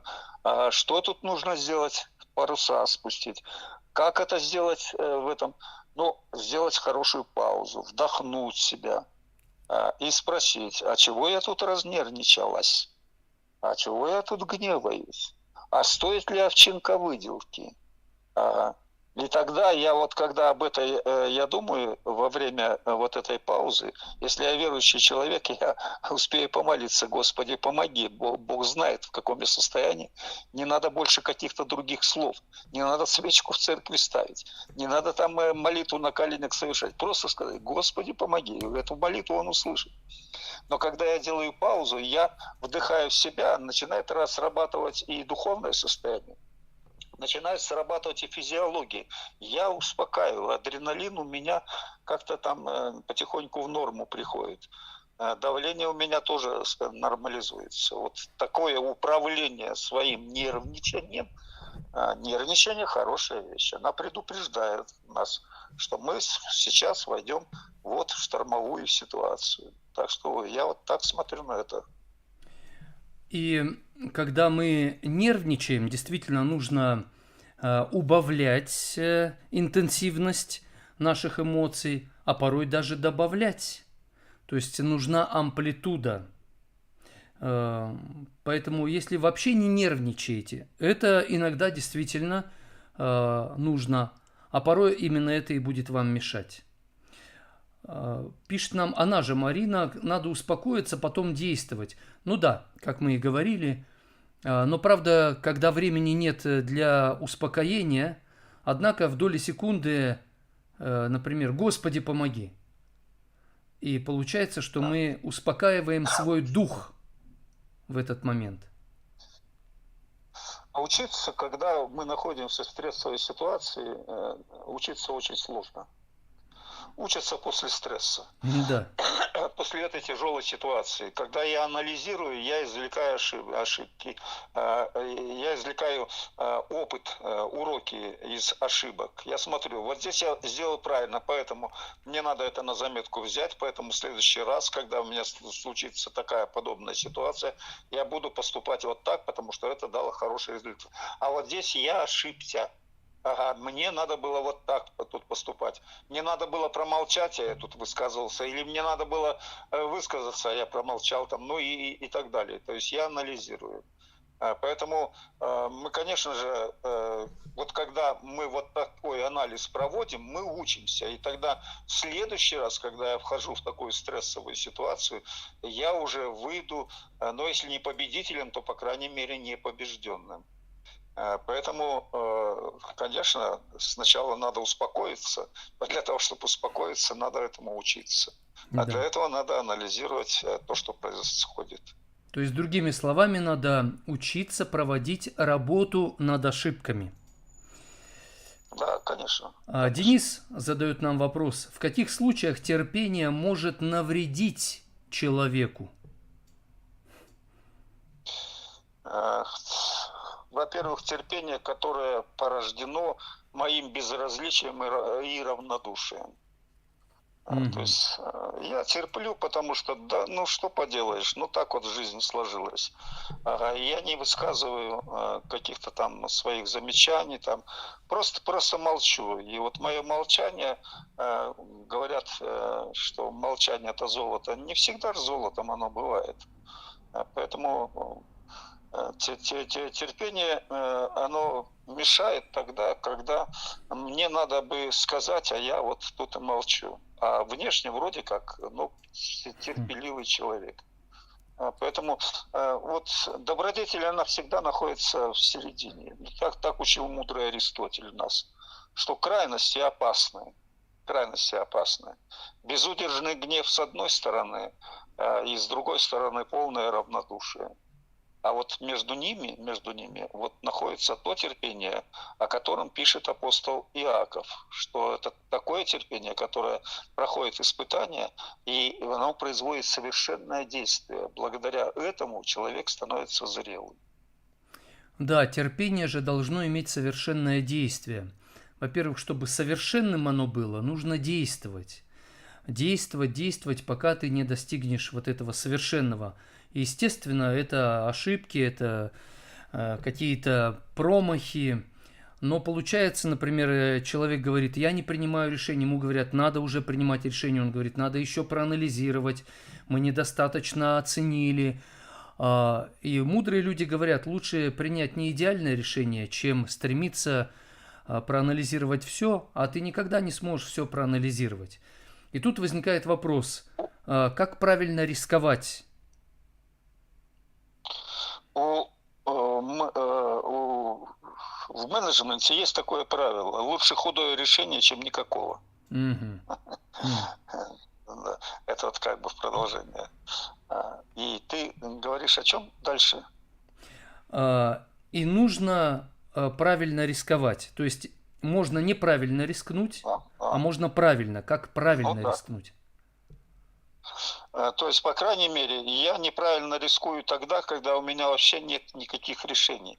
То есть, куда кривая вывезет? Ладно, пошло, да, пойду вот так. Нет, я все равно должен. Ведь что такое риск? Риск это как я вышел на распутье. То есть есть путь один туда, другой сюда, третий туда. И я, по крайней мере, должен прикинуть, какой из этих путей к каким последствиям меня ведет.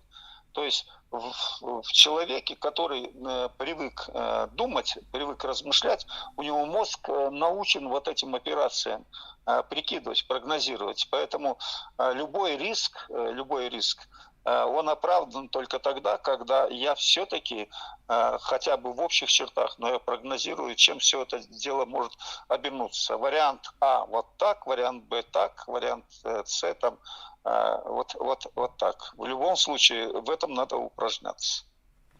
Ну и, конечно, когда вы рискуете, нужна страховка. Это так же, как в горы. Если вдруг ты сорвался, у тебя есть страховка, будет, да, тебе больно, ты ударишься, но не разобьешься. Поэтому, например, Михаил Шумахер, человек, легенда в Формуле-1, быстро ездит, но он говорит, чтобы быть чемпионом в гонках, нужно научиться по правилам водить машину. До автоматизма натренировать себя, чтобы автоматически срабатывали правильные реакции. Вот тогда вы сможете правильно рисковать. Хорошее правило. Конечно. Конечно, это как вся жизнь. Человек, который не научился падать, он разобьется при первых же шагах своих. И поэтому ребенок, первое, что он делает, он учится падать. Когда мы говорим, он учится ходить, если внимательно посмотреть, то он вообще-то сначала учится падать. Если ему не мешать учиться падать, он будет падать на мягкое место, на пятую точку. Она у него такая пухленькая, ничего страшного нету. Поэтому в любом... Это вот так. Точно так же, как пришел ребенок в первый класс, он учится сначала считать 1 плюс 1 и так далее. То есть он учится арифметике, простым арифметическим действиям, 4 действиям, а потом переходит к алгебре, потом к анализам, к математическому анализу, ну и так далее, и так далее, и так далее. То есть, если человек не овладеет арифметикой, азами, он, конечно, может с алгеброй заняться. Но эту алгебру не к чему будет прикрепить. И в ситуации, когда нужно решить какую-то задачу, там, где потребуются простейшие арифметические действия, он не будет способен решить что-то из высшей математики. Так в жизни, так у Шумахера, так у маленького ребенка, так в школе, так в жизни вообще. Денис задает третий вопрос. Могут ли животные быть обладателями терпения? Еще какого, Конечно. да? Хищники охотятся, сколько они ждут? На охоте. На охоте. Попробуй, когда в тебе каждая жилочка дрожит, когда слюна бежит от предвкушения того, что ты вцепишься в горло или в заднюю ногу какого-то там будущей жертвы. Вот, представьте такую картину. Каким терпением надо обладать, чтобы выбрать нужное время. Нужное время. Они там сильно просчитывают. И нам, наоборот, надо даже этому терпению учиться. Кстати, вот деревья. Если погода холодная, то, например, почки не дают свет. То есть, если они чувствуют холод, они как бы сдерживают свое, да. А у вас мороз был, и багульник расцвел, и из-за этого опал, да, и там, по-моему... Весь замерз. Весь замерз. Угу. Весь замерз. Вообще, сейчас я не могу уже показать, как цветет багульник. Потому что весь замерз. Такая была красота. Я вспоминаю, несколько лет назад была в апреле температура, несколько дней держалась 30 градусов. То есть такая жарища была. Это аномальное что-то. И все, и тут народ радовался, ой, все распускается, листочки, почки. А я говорю, мы скоро с вами будем плакать. И верно, мы потом плакали, потому что никаких плодов вообще не было, потому что потом наступили холода, вот не вытерпели, надо было подождать в засаде этим почкам, если бы они вот могли соображать. Но вот тепло. Вот так часто мы тоже как-то, нас ставят в такие тепличные условия, мы распускаемся, все силы на это тратим, а терпения не хватило. Надо было бы потерпеть. И потому что придет время засушливое, холодное, и тогда нам вот эти силы, мы сдержали себя, и поэтому, когда наступит настоящее лето, стабильное лето, мы тогда бы распустились. Так что природа, я вот чем дольше живу, тем больше замечаю, что природа это зеркало нашей жизни, это зеркало наших отношений. Лейла пишет: доброе утро. Еду на работу, а прям плохо на душе. Не хочу, но надо. И вот как правильно перетерпеть, да, это состояние? Как правильно в этом состоянии проявлять терпение? Да. За этим надо увидеть последствия. За этим надо увидеть последствия. Какие последствия? Ты едешь на работу, да. Работать тяжело, но результатом станет какая-то заработная плата. На эту заработную плату ты можешь купить для себя что-то, покушать. Если у тебя есть близкие, ты можешь помочь им что-то. И когда ты увидишь, за этим надо, то, что это надо работает на других людей, то тогда это надо пережить значительно легче. Пишет нам Марина: долготерпение – это не мазохизм? Нет. Это черта характера. Характер формируется благодаря привычкам. Но говорят, посеешь привычку, пожнешь характер. Когда мы привыкаем терпеть, Ну, есть такая поговорка, что должно, э, когда кончается терпение, что нужно делать? Тогда нужно долго терпеть. То есть, когда кончается терпение, надо долго терпеть. Долготерпение – это черта характера, устойчивого, зрелого характера, потому что терпение, оно проходит испытания, все испытания, терпение вырабатывается, терпение затем вот это делает свое совершенное действие, ну, то, о чем мы уже говорили. И поэтому долготерпение – это не мазохизм. Если в терпении у нас нет заботы не только о себе, но о другом человеке, оказания ему помощи, то есть я в этой ситуации, когда мне приходится долго терпеть, должен помочь тому человеку, благодаря с которым мне потом не надо будет уже долго терпеть, потому что у нас отношения изменятся, улучшатся, качество наших отношений будет иное и так далее. То есть долготерпение, оно не важно само по себе. Терпение и долготерпение – это всего лишь средство улучшения наших отношений. И, конечно, когда, например, чемпионы мира или выдающиеся люди удивляют нас тем, как они что-то могут делать, для нас это просто чудо, а они говорят, это результат многодневных, многолетних изо дня в день тренировок. И долготерпение является основой. То есть, если ты не накопишь большое количество упражнений, ты не сможешь в какой-то момент показать выдающийся результат. Поэтому долготерпение это означает, что вы не получаете результат сейчас, здесь, но вы понимаете, что существует закон перехода количественных изменений, накопления количества и переход в качество.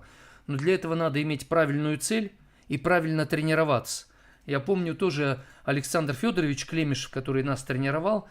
Я занимался и говорю, надо еще. Он говорит, нет, вот сейчас уже не надо. Я говорю, но я же себя буду там тренировать. Он говорит, нет, переусердствовать это тоже навредить себе. Надо и отдыхать, и тренироваться. За 3 месяца до серьезных соревнований нужно сбавить темп. Нужно, чтобы организм восстановился. То есть долготерпение – это управление своими желаниями. Тебе кажется, что надо еще, а надо чуть меньше. Тебе кажется, надо отдохнуть, а тренер говорит, и еще давай добавь. Ты говоришь, да вы меня мучаете. Он говорит, нет, я просто довожу тебя до предела твоих возможностей, чтобы ты понимал. А где ты хочешь себя напрячь, он говорит, нет, надо расслабиться. То есть долготерпение, по сути, помогает нам понять законы, согласно которым мы можем достичь совершенства. Да, мы должны не путать цель и средства. Вот то, о чем я говорил, и ты сейчас еще раз подтверждает, укрепляет меня в том, что терпение – это не цель. На каком-то этапе это цель. То есть мне надо научиться терпеть. Терпеть что? Терпеть непохожесть другого человека на меня. В кулачном бою терпеть боль, потому что иначе ты победы тут не добьешься. Но сегодня кулачные бои, они разные. То есть в любом случае, в каждом деле приходится терпеть. И когда я научусь это, то терпение мое станет средством достижения чего, ради чего я терплю. Вот этот вопрос меня должен постоянно тревожить. Для чего я должен научиться терпеть другого человека? Потому что без терпения нельзя построить полноценную семью.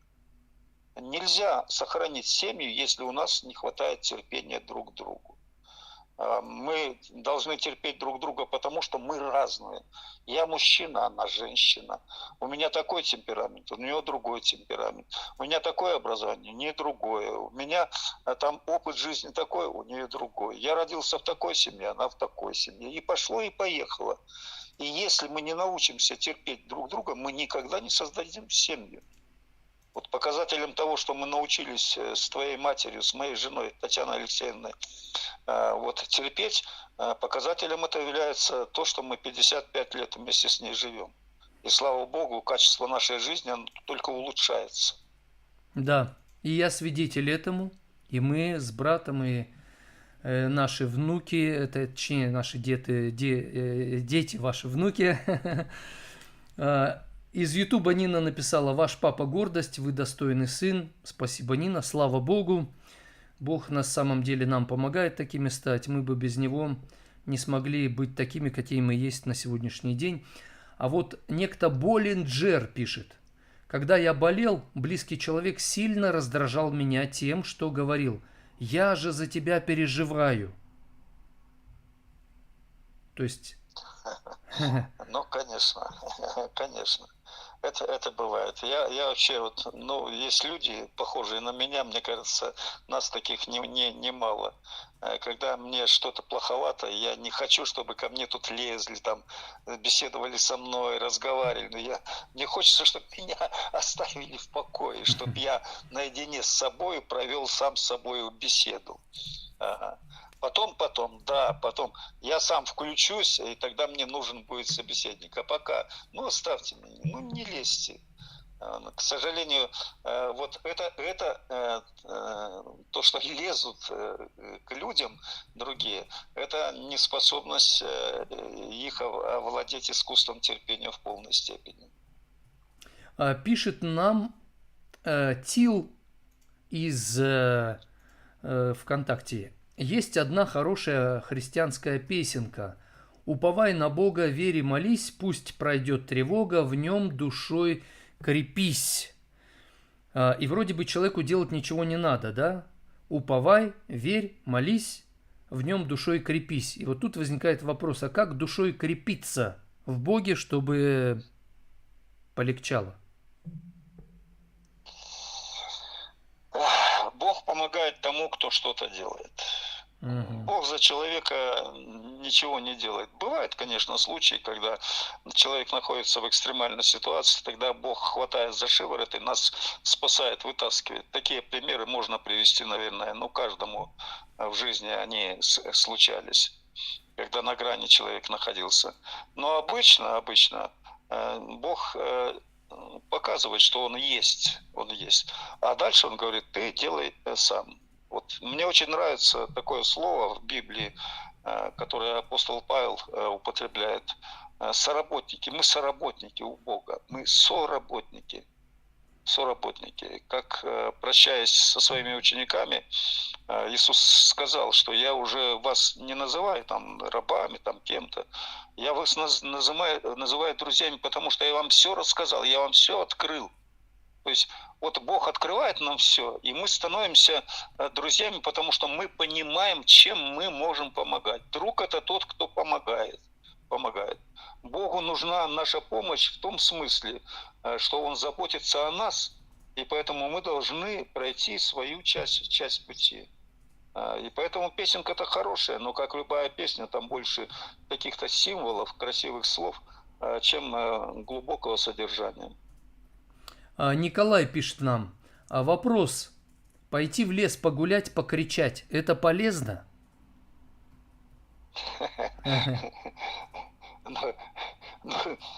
Я думаю, чтобы выкричать свое состояние, но лучше, я думаю, надо залезть на какую-то гору, высокую такую, ну, хотя бы ближайшую из высоких, и оттуда прокричать на весь мир, что я есть, я живой.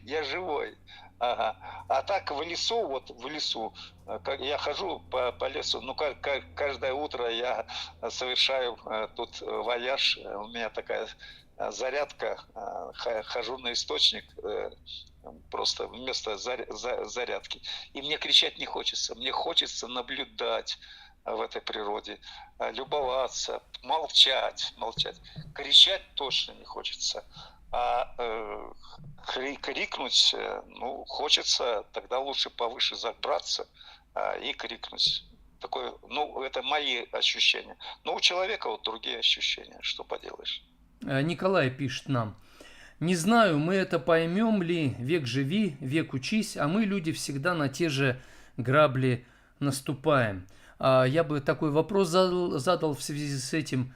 Как проявлять терпение, когда ты учишься, но никак не получается научиться? Я думаю, что мы до конца никогда не научимся. Дело в том, что конечность нашего времени, она показывает нам, что идеального ничего быть не может. Нам жизни не хватит научиться всему. И поэтому Бог дает нам еще вечную жизнь, если мы, конечно, с Богом, потому что мы там будем продолжать тот потенциал, который в нас вложен при создании нас как личностей. Мне кажется, вот этот потенциал будет раскрываться нами в полной мере вот там. Но Бог дает нам ограниченную нашу жизнь, в которой мы не всему можем научиться, но мы научимся учиться.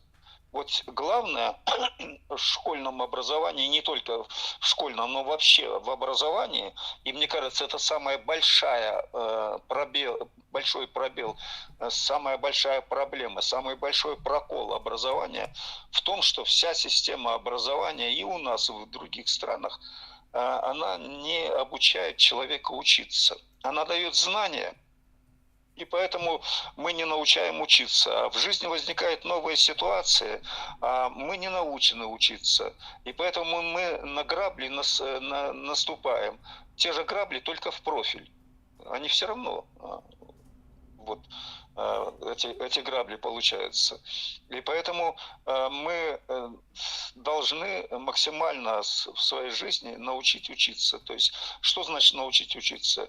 Это умение видеть проблемы, не избегать от этой проблемы, понимать, где корень проблемы этой, и понимать, что, решая проблему, мы становимся на одну ступеньку выше. Пусть этот успех в жизни окрыляет каждого из нас. И Ренат пишет, у нас остается, кстати, пару минут до завершения трансляции.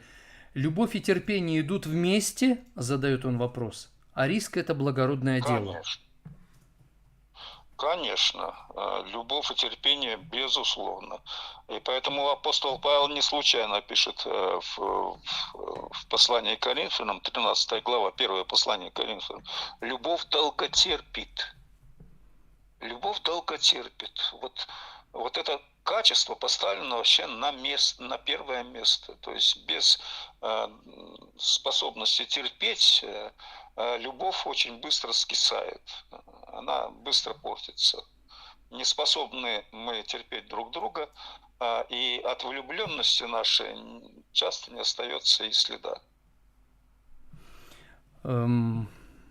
Еще раз для вас, Ренат, любовь и терпение – это о том, что вы понимаете под любовью и что понимаете под терпением. Люди часто не терпят, потому что говорят, я терпел, а люди не меняются. А терпение надо проявлять для того, чтобы самому оставаться человеком в ситуациях, когда тебя пытаются лишить этого человеческого, провоцируют. Ну, а любовь тоже, что вы вкладываете в это? Например, любовь люди понимают как чувство. Есть чувство, есть любовь. Нет чувств и нет любви, якобы. Но если это так, то есть весь вопрос тут, Ренат, в том, что вы вкладываете в понятие любовь и в понятие терпения.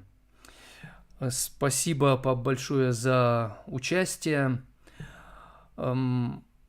Когда боль не проходит, вот, например, я тоже уже начал постепенно чувствовать 54 года какие-то изменения в организме, и как бы я не тренировался, что бы я ни делал с собой, но процессы в теле происходят, и стареет организм.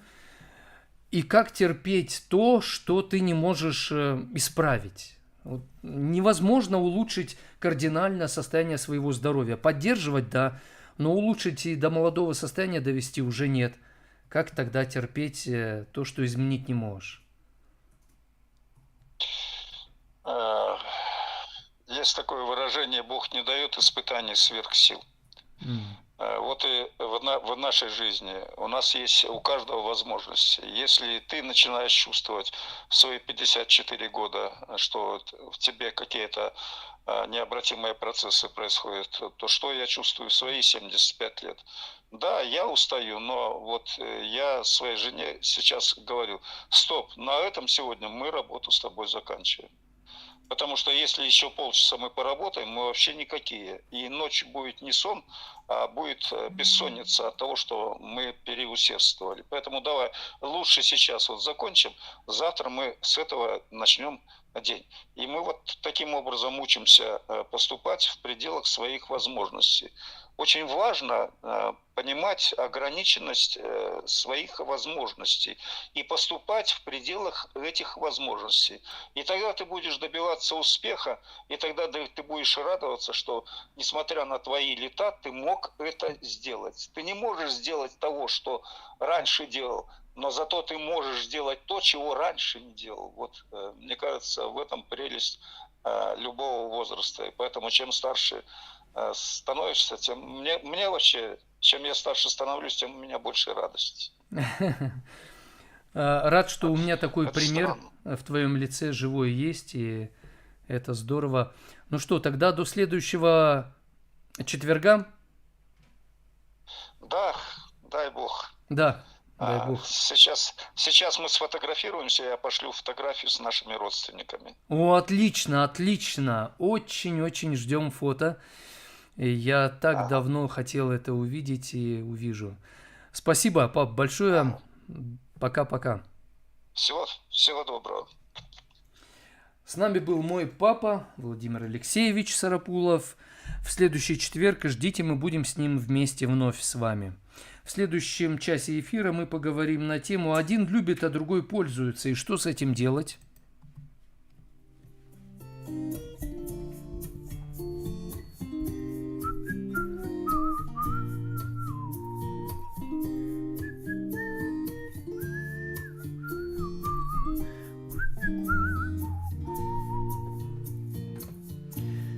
Мир своей природе до скончания лет.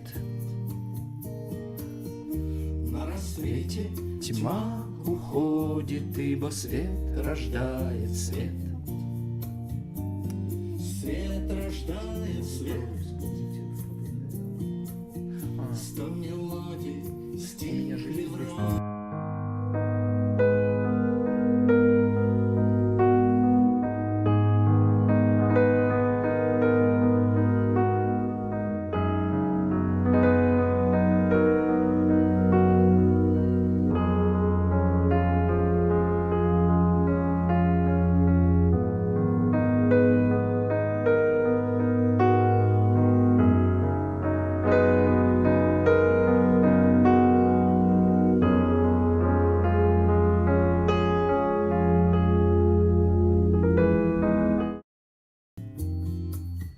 На небесный пароход выпал нам с тобой билет. Что-то не вижу отправлено. Он уходит на восход. Туда, где свет рождает свет. Свет рождает свет. Ту-ду-ду-ду, ту-ду, ту-ту-ту-ту-ту-ту. Ва-па-па-па-па-па-па, ва-па-па-ра-па-па. Опять сошел с ума, и лишь одно спасет его. Свет рождает свет, а тьма не рождает ничего. Я туда письмо отправил, думал. На небесный пароход выпал нам с тобой билет. Он уходит на восход туда, Где свет рождает свет. Свет рождает свет.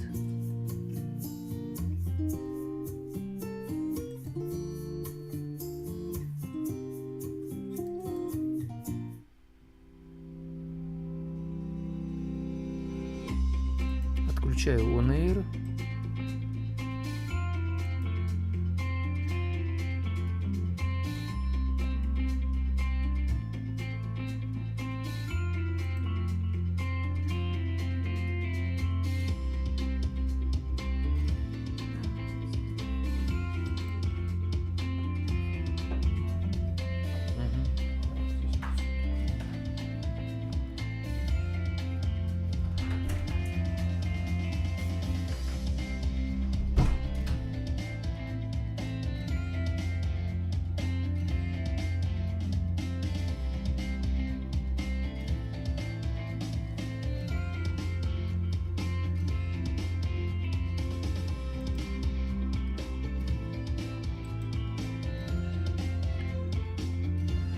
Прямой эфир «День добрый» продолжается. Меня зовут Евгений Сарапулов.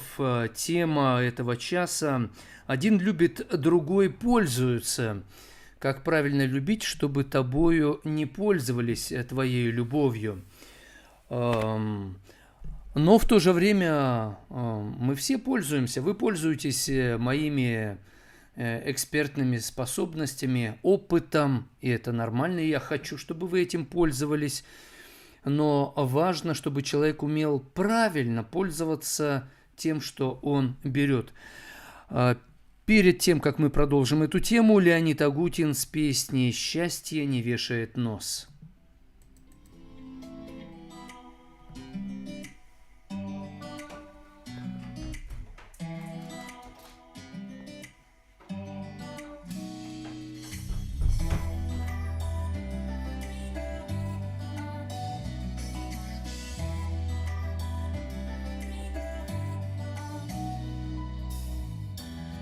Так глупо устроено, словно чуть недостроено, словно вход посторонним на бал запрещен.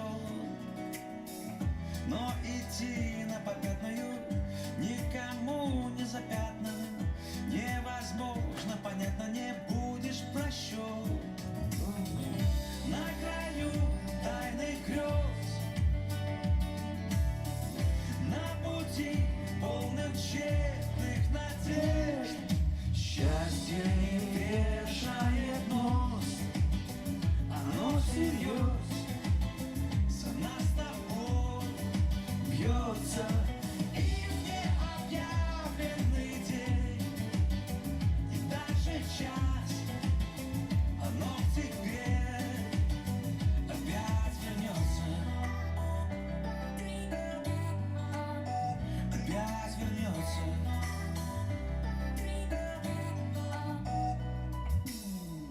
По дорогам исхоженным, по путям неуложенным, как туман осторожно крадется оно.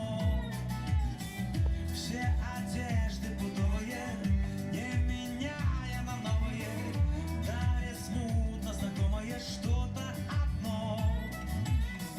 Рвется сердце на волю. Что с тобой, что со мной, что такое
Да, проблема игромании.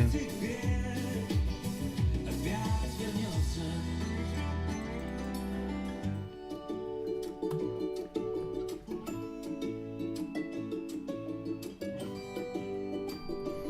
Итак, Ольга написала: один любит, а другой пользуется. Надо уметь правильно пользоваться тем, что есть. Потому что если неправильно пользуешься миксером, забиваешь им гвозди, ну, и не поймешь, что миксер, он классный, он такой нужный. Точно так же и чувства. Мы можем неправильно пользоваться чувствами другого, терпением, и даже своим терпением можем неправильно пользоваться, или прощением. Люди считают, что человек слабый, когда он прощает. Некоторые так считают, потому что неправильно используют прощение, не чувствуют силу в этом. И точно так же можно неправильно пользоваться своим телом и навредить ему. И ты не видишь пользы в этом. Точно так же и с любовью. Надо, во-первых, самому понимать, как любить. И тот, кого мы любим, нужно ему помогать, понимать, как правильно пользоваться тем, что мы ему даем.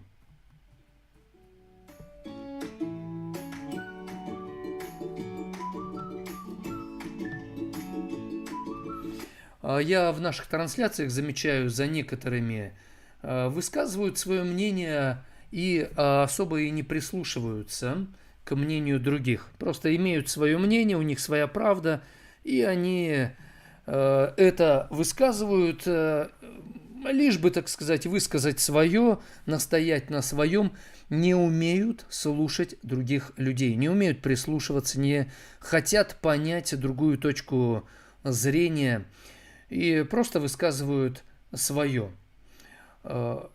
И тогда, да, и тогда эти люди в конечном испытывают одиночество, потому что они удовлетворили свои амбиции, свои чувства, но другие люди далеко от них, и им уже никто не нужен. И эти люди пытаются доказать свою правду, доказывают ее, но эта правда, она никому не нужна. И эти гневаются, расстраиваются, раздражаются. В конечном итоге одиночество усиливается. Поэтому человек, который не учится любить других людей, то есть не учится слушать других людей, не учится понимать других людей, он в конечном итоге сам разучится любить себя. Потому что любить себя мы можем, если мы учимся любить особенно тех, с кем мы не согласны. Лариса спрашивает: вы работаете с игроманией? Да, работаю в том числе с игроманией. И она же пишет: терпение – это унижение, надо прежде всего уважать себя. Если вы не научитесь правильно проявлять терпение, вы не научитесь ни себя уважать, ни других. Потому что не судите по наружности, по тому, что внешне проявляется. Судите по плодам дерева. А чтобы дождаться, когда появятся плоды, надо проявить терпение. Поэтому, если вы не будете учиться проявлять терпение, вы не поймете, что такое реальность. Вы оторветесь от реальности, Ларис.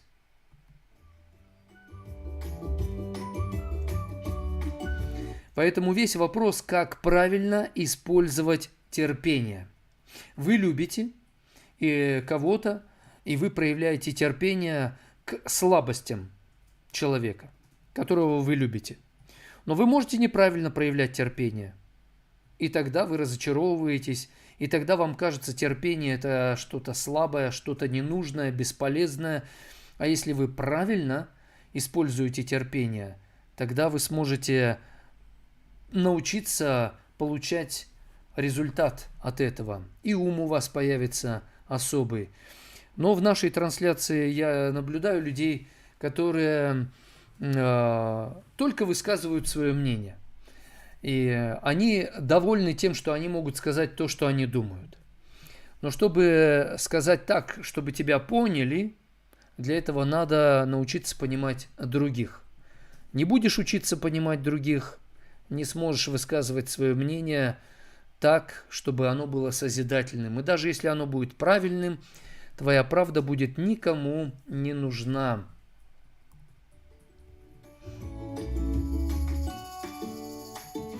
А Лариса продолжает принимать участие в нашем диалоге, пишет: реальность – понятие относительное.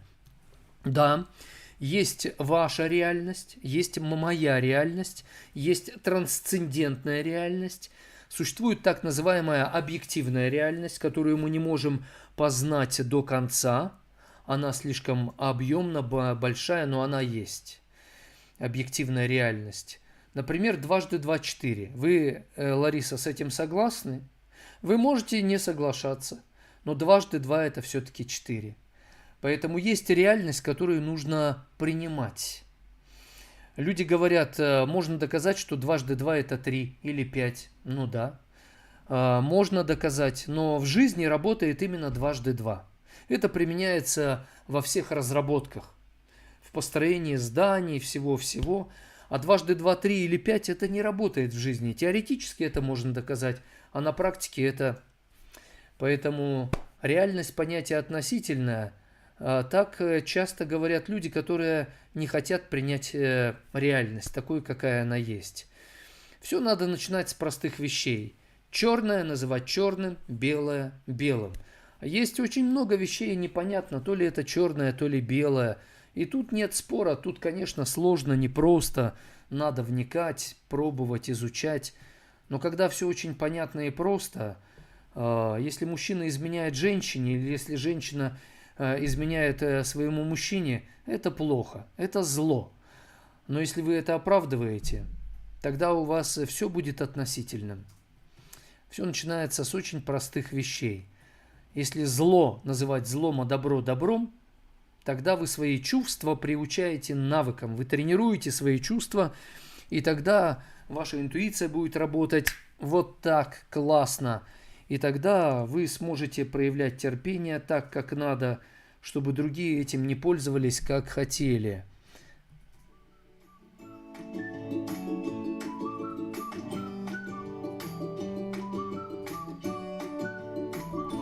Почему некоторые люди вносят негатив в чат во время трансляции? Потому что они не исцелились, потому что у них болит, они не вылечились. У одних так, другим нравится негатив, они просто этим питаются. Ну, это как человек-наркоман, это же разрушает его, но он без этого не может. То есть человек зависим от негатива, так же как и наркоман зависим от наркотиков. Он просто зависимый человек. Другие используют негатив, чтобы раздражать людей, других спокойных, и за этот счет, за счет других повышать свою самооценку.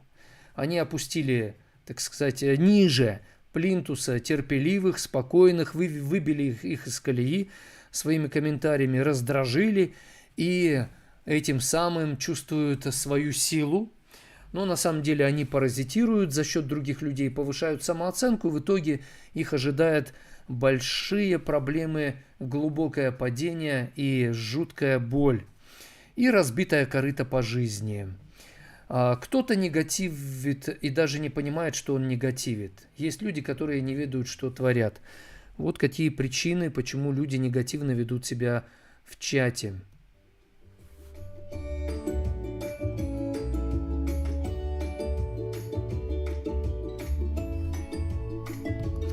Однако я проявляю терпение, мы проявляем терпение, потому что люди, которые ведут себя по-разному, мы даем им шанс понять, почувствовать, что здесь место, где мы ищем баланс, правильное, так сказать, находим диалог, пытаемся соединить разное, непохожее, но в конечном итоге человек либо учится в диалог вступать с нами, либо он остается при своем мнении, и тогда в конечном итоге ему придется понять одну простую истину.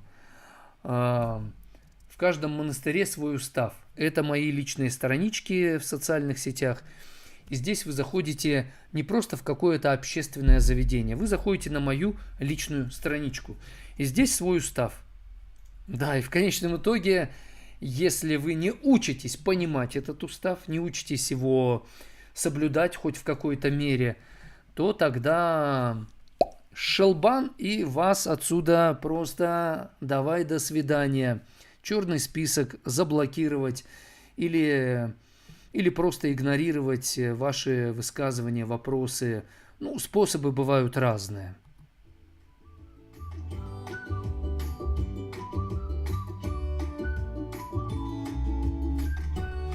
У нас сообщение пришло от Марины. Чтобы получить ответ, думаю, нужно общаться лично. Соцсети не средство. Спасибо вам, Евгений. Соцсети – это один из способов. Например, некоторые проблемы лучше решать в соцсетях. Потому что это удаленно, это не напрямую. Порой напрямую, лицом к лицу, это опасно. Ну, это как бы слишком затратно, энергозатратно. Бывает, нужно лично поговорить по телефону, созвониться или смс-ками, а бывает в соцсетях публично или в закрытом режиме. То есть нужно по-разному. Чтобы получить ответ, думаю, нужно общаться лично. Марин, на расстоянии бывает мы лучше понимаем друг друга, потому что что-то видится на расстоянии лучше. Бывает, на расстоянии мы вдруг начинаем чувствовать по-другому проблемы, возникшие между нами.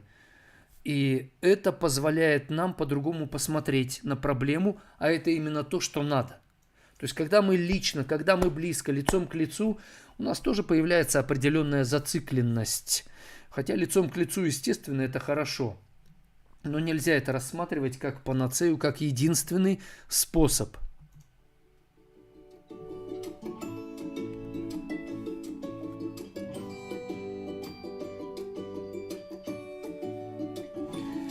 Из Ютуба Нина пишет: супер! Дай Бог здоровья вам и вашему папе, и всем вашим дорогим. Спасибо вам большое, и вам добра. Ставьте лайки, делитесь трансляцией, подписывайтесь на канал. Рассказывайте другим людям, что есть такое особое место в информационном пространстве планеты, где мы преобразуем негатив в позитив. Лилия пишет: доброе утро, Евгений. Здравствуйте. Натали пишет: а как быть, когда не прав то, что он тебе изменяет? Когда он изменяет, и он действительно не прав, вам нужно научиться правильно проявлять терпение. Это означает, что вам нужно преодолевать раздражение, которое он вызывает изменами своими. Негодование нужно вам преодолевать. Ярость, гнев и прочие негативные состояния. Чтобы научиться это преодолевать, нужно набраться терпения и тренироваться, пока не научитесь. Я помню, преодолевал раздражение полгода. Тренировался, чтобы научиться. И научился, но полгода. А чтобы полгода, это же терпение надо. Но, вы знаете, я понял одну простую вещь. Любовь не раздражается. И я говорил: Господи, дай мне мудрости. Мне как психологу не хватает мудрости, слишком все сложно. А Бог мне как бы намекать стал. А любовь не раздражается. Учись не раздражаться. И тогда тебе будет дана мудрость. Пока раздражаешься, мудрость тебе не дается, потому что будешь использовать ее неправильно. Поэтому я начал тренироваться. Было трудно, тяжело. Но через полгода научился преодолевать раздражение. И потом мне была дана мудрость. Поэтому терпение, если мы ставим правильные цели, тогда у нас появляется правильное понимание, как нужно проявлять терпение.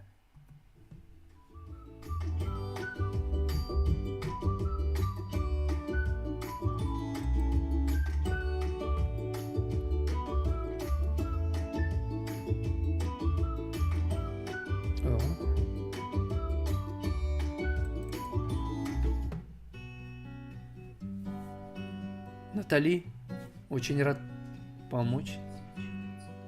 Сильно, да? этого окна, да? Шторки принесут, может, мы будем их вешать. О, есть идея. И метель, землю одолели, птицы белые мои к солнцу улетели по затерянным следам. Опачки. Поспешите в край далекий, в путь нелегкий, к светлым солнечным годам. Отыщите мою радость, что за горем затерялась. Принесите песню мне о родившейся весне. Вот так вот.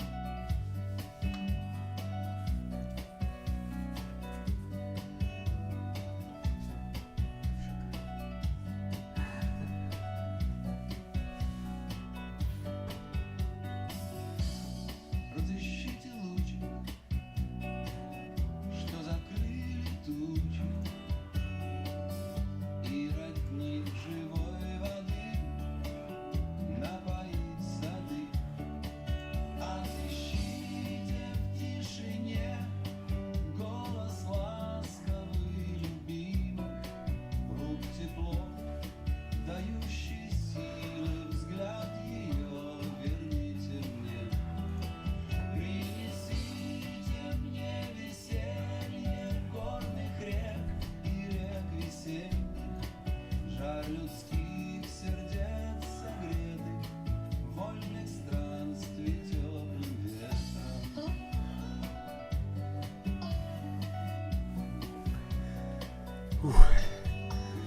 Хорошо.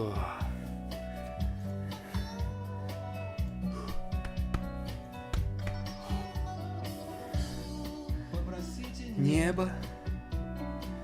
не темнеть от неба, попросите у полей мирного раздолья, попросите у лесов Серджио. чистых звонких голосов, чтоб сказать о том, как труден путь души спешащих людям. Отыщите Те острова, где зеленая трава. не живут любви и мира позабытые слова.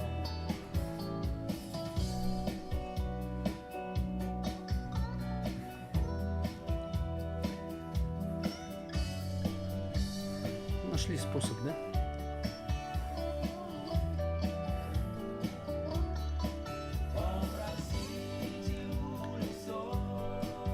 Чистых звонких голосов Чтоб сказать о том, как труден путь души спешащих людям. Отыщите острова, где зеленая трава, не живут любви и мира позабытые слова. Отыщите острова, где зеленая трава, не живут любви и мира позабытые слова.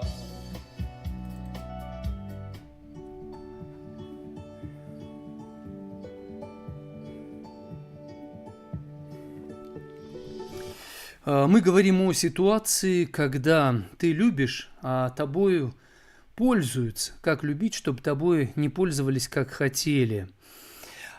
Пишет нам Серджио. Да, иногда на расстоянии что-то проще донести и спокойнее, это точно. Да, и любовь на расстоянии бывает сильнее, чем любовь вблизи. Для любви вообще нет расстояний. Посмотрите фильм «Интерстеллар». Отличный фильм, иллюстрирующий вот эту вот любовь вне расстояний, вне времени. Лариса пишет. Терпение – это... это я уже Отвечал, да, хорошо. Пишет Николай, какое терпение?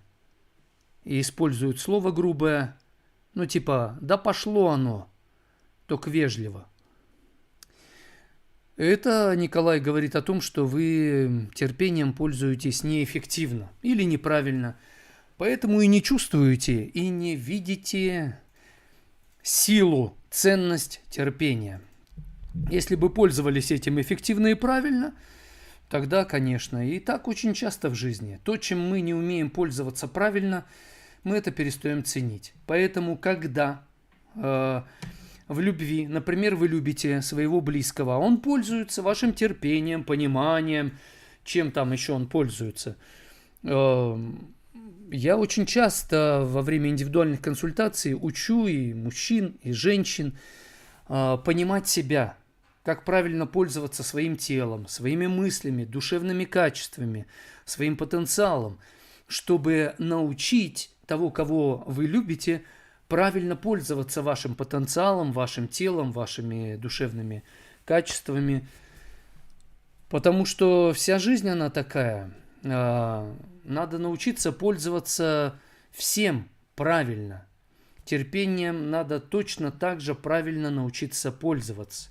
Иначе не почувствуете его силу. И будете вот так вот писать, как написал Николай. Какое терпение! Да пошло оно!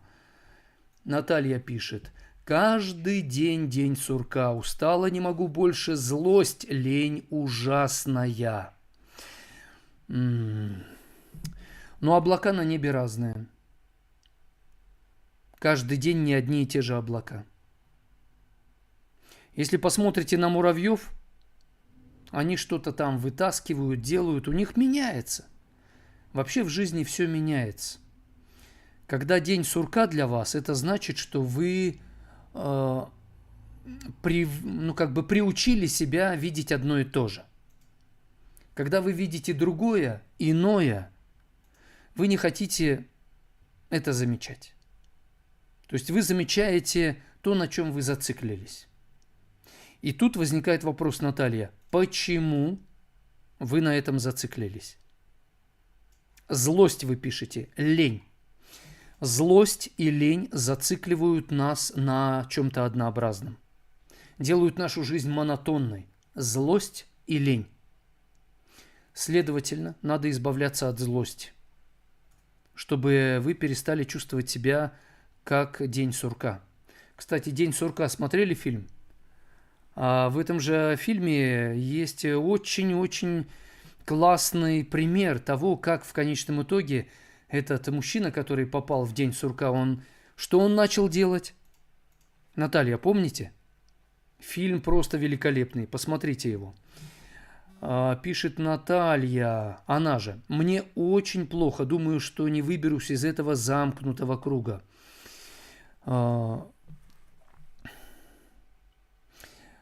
Когда вы оказались на нашей трансляции, наверняка же у вас появилось ощущение, что, может быть, этот человек мне поможет. У вас появилась искра надежды. Может быть, что-то реально изменить. У вас появилась вот эта мысль. Вера, надежда. По чуть-чуть они стали у вас, разгораться. И очень важно, чтобы вы это стали дальше разжигать, эту веру и надежду, расширять, усиливать. Как? Прямо сейчас спросите себя, что нового я вижу в трансляции? Рубашку! На этой неделе в трансляциях у меня были другие рубашки. Сейчас другая рубашка. Или смена обстановки. Я сегодня сижу уже не по центру комнаты, а ближе к одной стене, к окну. Это же другое. То есть начните замечать, а что изменилось. Постоянно что-то меняется. Усилием воли фиксируйте это. Потому что иначе у вас будут возникать мысли, ну и что я это замечу? Ну и что я буду пробовать это видеть новое? Да ничего не изменится. В психологии это поведение называется выученная беспомощность. Человек сам себя приучает быть слабым, беспомощным, зацикленным. Почему вы к этому пришли?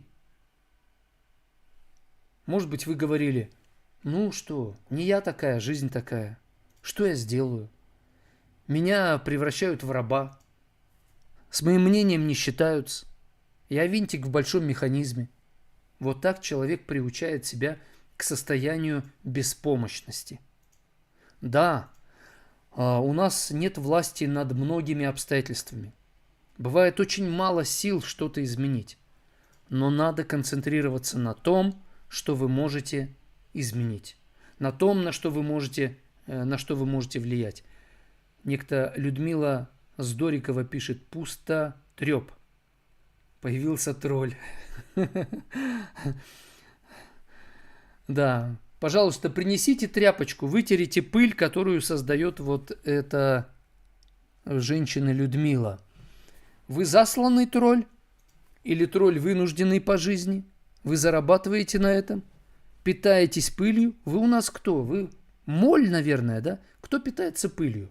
Вот моль питается пылью, клопы разные. Но вы же женщина.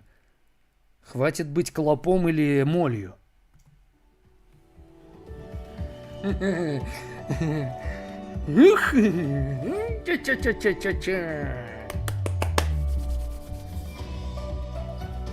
Иди-ка сюда. Мы тебе знатного шалбана влепим по носу.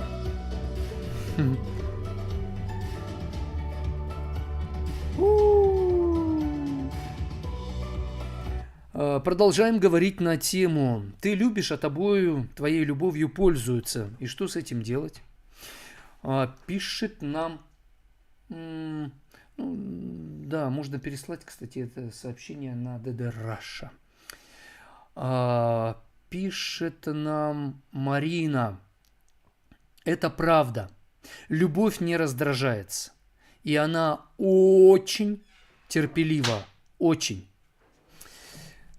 И вот настоящая любовь, она не позволит пользоваться своим терпением, как хотят люди.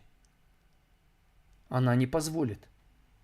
Она не будет бросать жемчуг, если человек ведет себя как свинья. Любовь дает что-то ценное, что-то важное. Жемчуг, что-то очень драгоценное она дает. Но если человек пользуется этим как хочет, любовь перестает ему это давать. И она говорит: тебе надо научиться. И это как в школе, например, Шаолинь. Люди туда приходят: хочу дын-дын научиться быть монахом вашего боевого монастыря Шаолинь. Ему говорят: тряпочку в руки, идите вытирать пыль, вот метла, веничек, подметайте, вот вам щеточка, унитазы чистите. Он такой: я не для этого сюда пришел. А ему: если не научитесь это делать, вы будете недостойны того, чтобы вас учили высшему искусству единоборств. Вот она, правда жизни. И любовь вот так и поступает. Не дам, ибо ты не умеешь этим пользоваться. А чтобы научился этим пользоваться, покажи, что ты умеешь в простых вещах проявлять терпение. Ну, естественно, как это говорить любимому человеку? Это же может его обидеть. Да, поэтому говорить надо, подбирать правильные фразы, слова.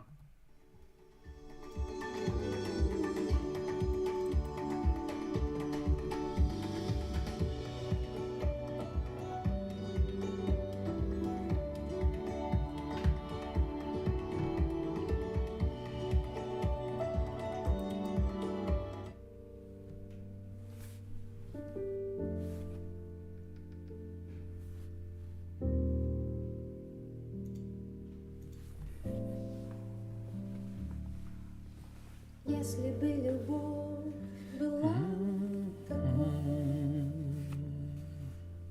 чтобы небосвод закрылись, чтобы облака текли рекой,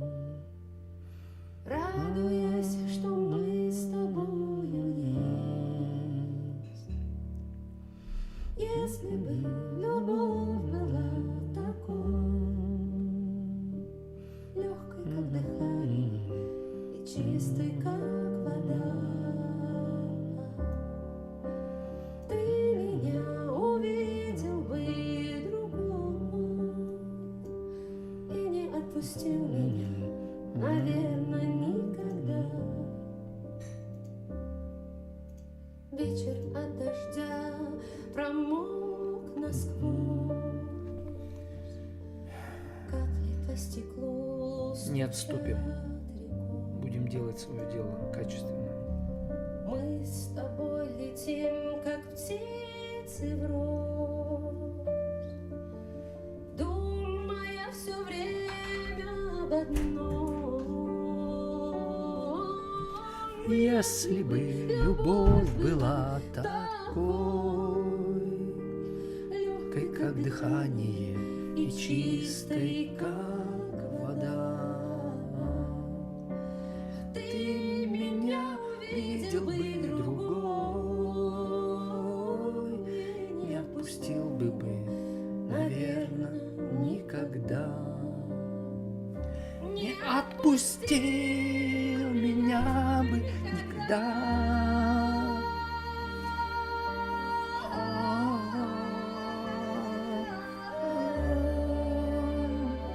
Не отпусти меня бы когда.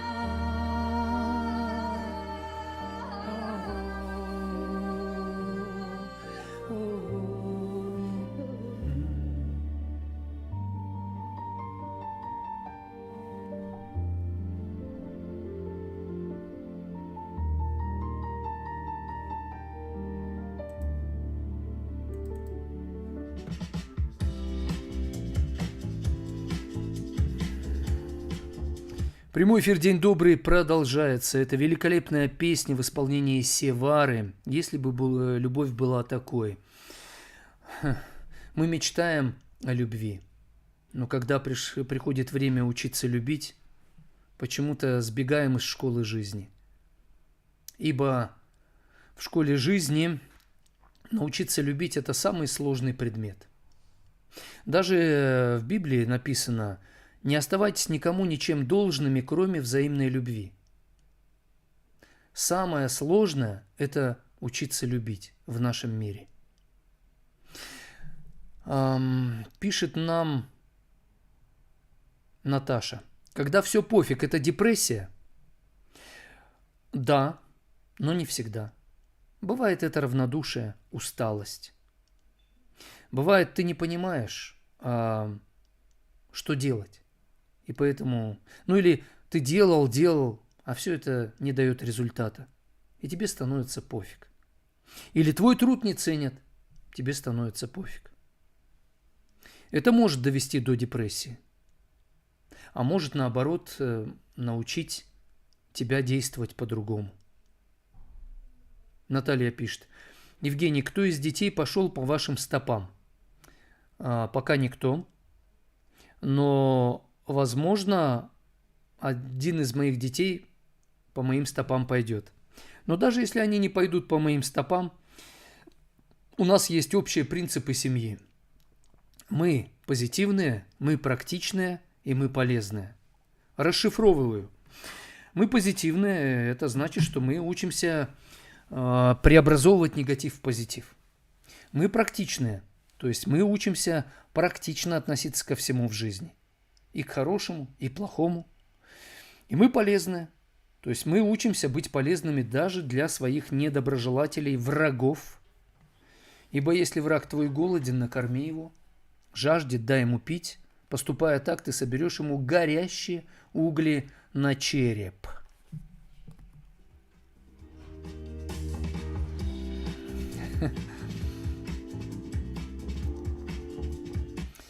Пишет Марина Р. Ты же не увидишь, что тобой пользуются, у тебя глаза засланы любовью.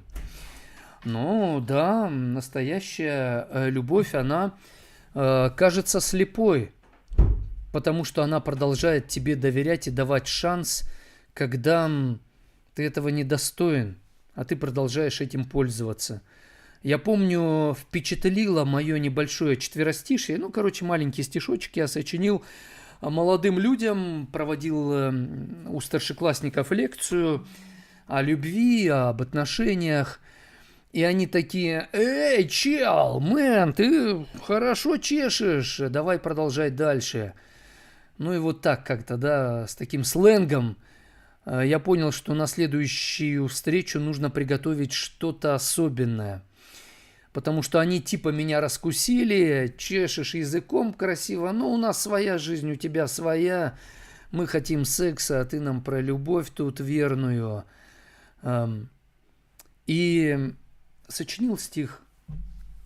«Нам нужен секс!» — кричат они. Любовь сказала: подожди, ну как нам ждать? Ведь надо брать. Пойми, возьмешь ты только цвет, а ягод не увидишь век. Ну что ж, пускай. Зато сейчас хочу. Вот весь мой сказ. Любовь подумала: как жаль. Мираж найдет он в той игре, а жизнь оставит в стороне. Но если вспомнит он любовь, опять я любовь буду ждать. Я буду ждать. И вот так, вы понимаете, да? Ты же не увидишь, пишет Марина, что тобой пользуются, у тебя глаза засланы любовью. Это другим кажется, что любовь такая наивная, слепая. Она дает тебе шанс.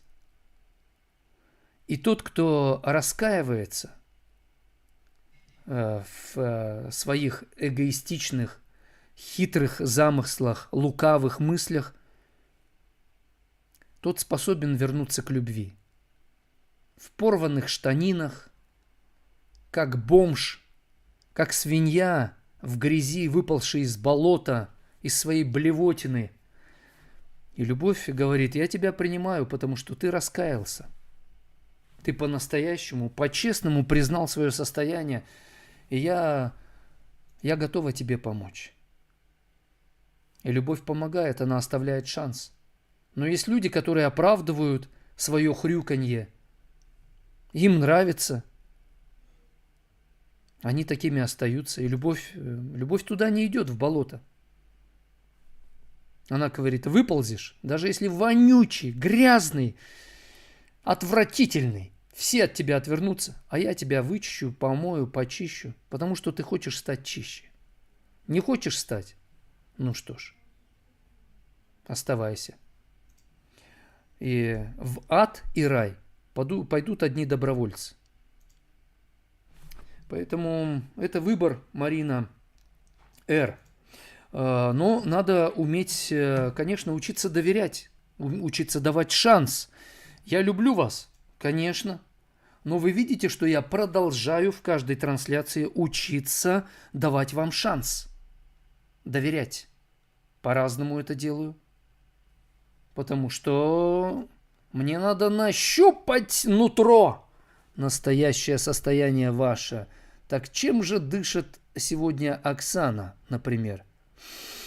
Иногда запашок еще тот, но сознание от него не теряю. А иногда прям такое благоухание, и думаю: как же так? То чуть прям... То ого, как вкусно-то. И это за одну трансляцию. И это с каждым из нас происходит. Вы знаете, я хочу, чтобы люди давали мне шанс. Николай пишет: шанс дается только раз. Нет. Никак нет, товарищ полковник. Шанс дает любовь много раз.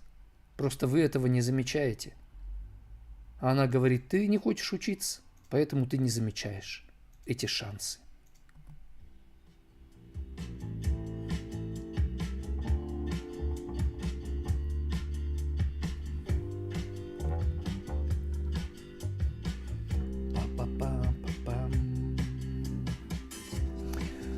Пишет нам Серджо: а теперь все дружно налили вкусного чайку и сказали: пусть этот день будет таким же приятным, как этот чай.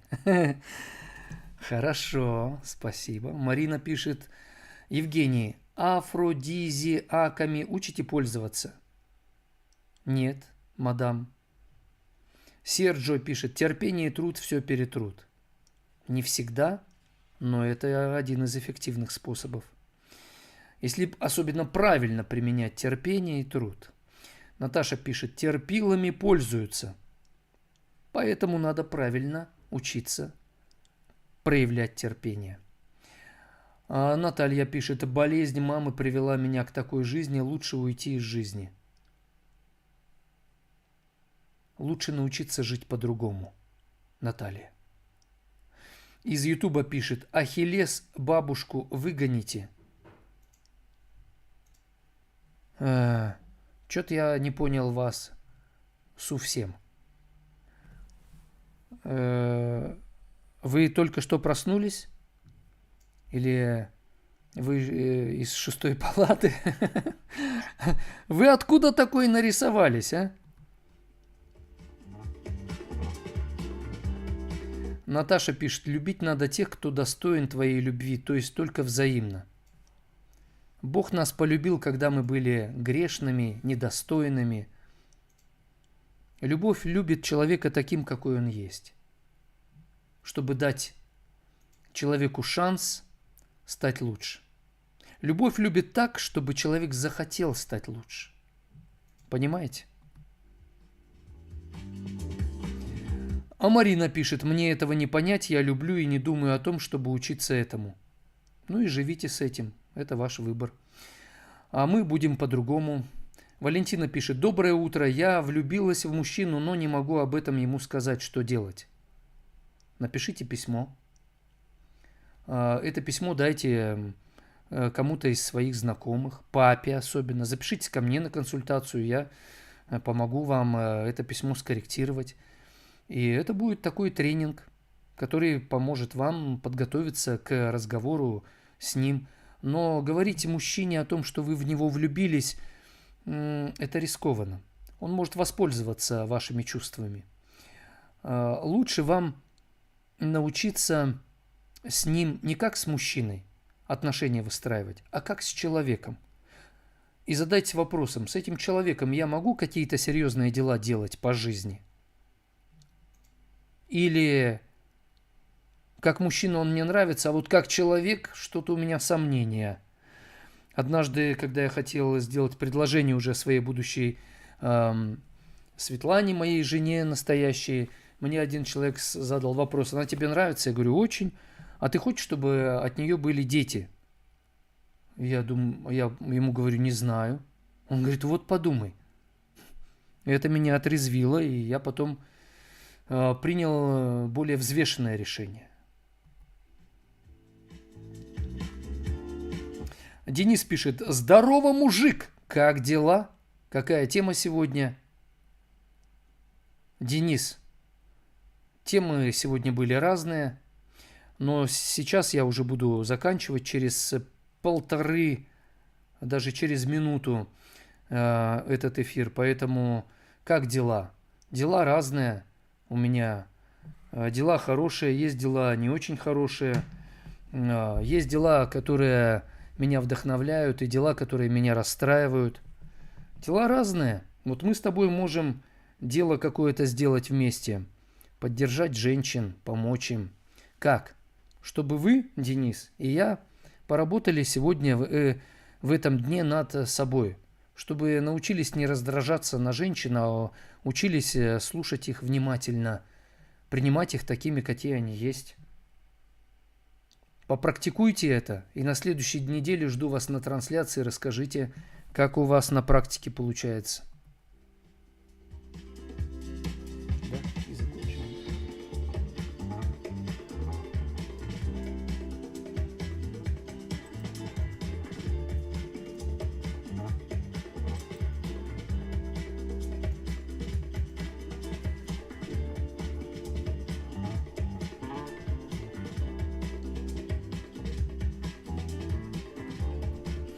Дамы и господа, благодарю вас от всей души за участие в нашем эфире. Удачи вам, добра, храни вас Бог. Не сдавайтесь за 5 минут до чуда. Присылайте темы, по которым вы хотели бы, чтобы я проводил прямые эфиры. Пишите мне личные сообщения. В заключении поставьте лайки. И я поставлю песню, а пока будет звучать песня, поделитесь трансляцией, пусть и другие люди узнают, что есть такое доброе место в информационном пространстве, интернете. Пока.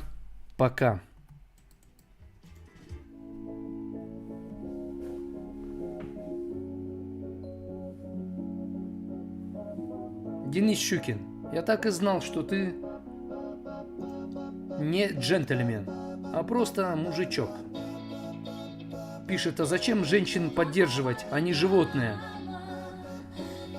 Нет, потому что ты ведешь себя как животное. Тебе это и достанется, Денис.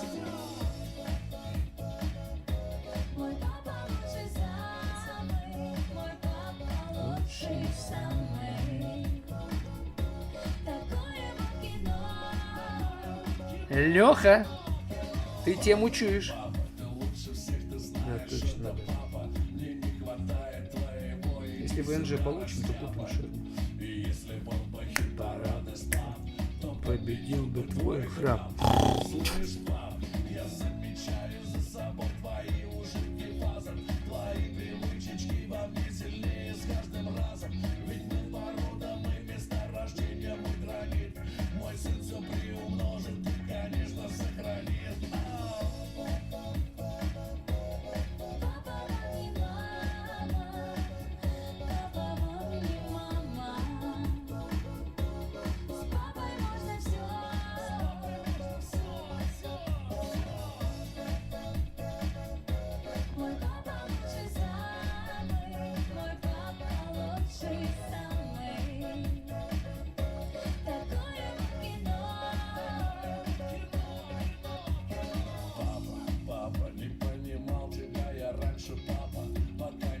Леха, ты был на трансляции, да? Молодец.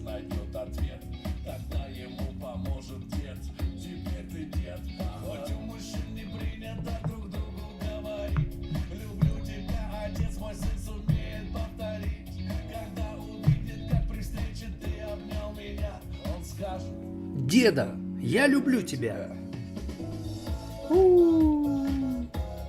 Папа вам не мама, папа вам не мама.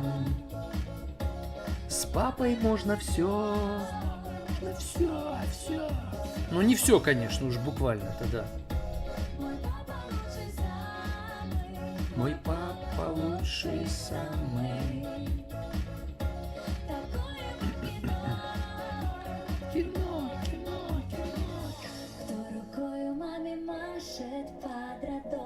Потап и Настя поют песню эту. Это мой отец, кто меня с бантами Провожает в школу. Это мой отец, кто на выпускном ругался из-за места. Это мой отец, жениху ведет его невесту. Это мой отец. Кому ремешка? По попе. А-та-та. Приведите ко мне провинившихся.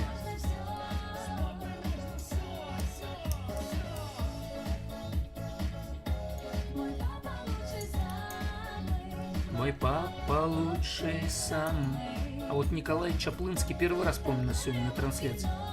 Ах, Оксану надо. По попе. А-та-та. Я понял.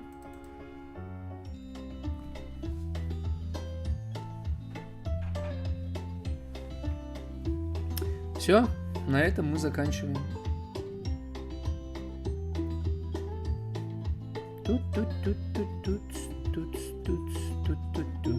А, ты давно подписан, Николай? А, ясно.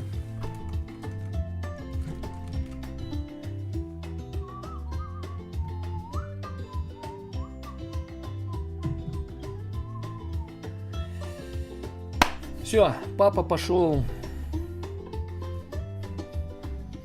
Да чтоб вам было хорошо, несмотря ни на что.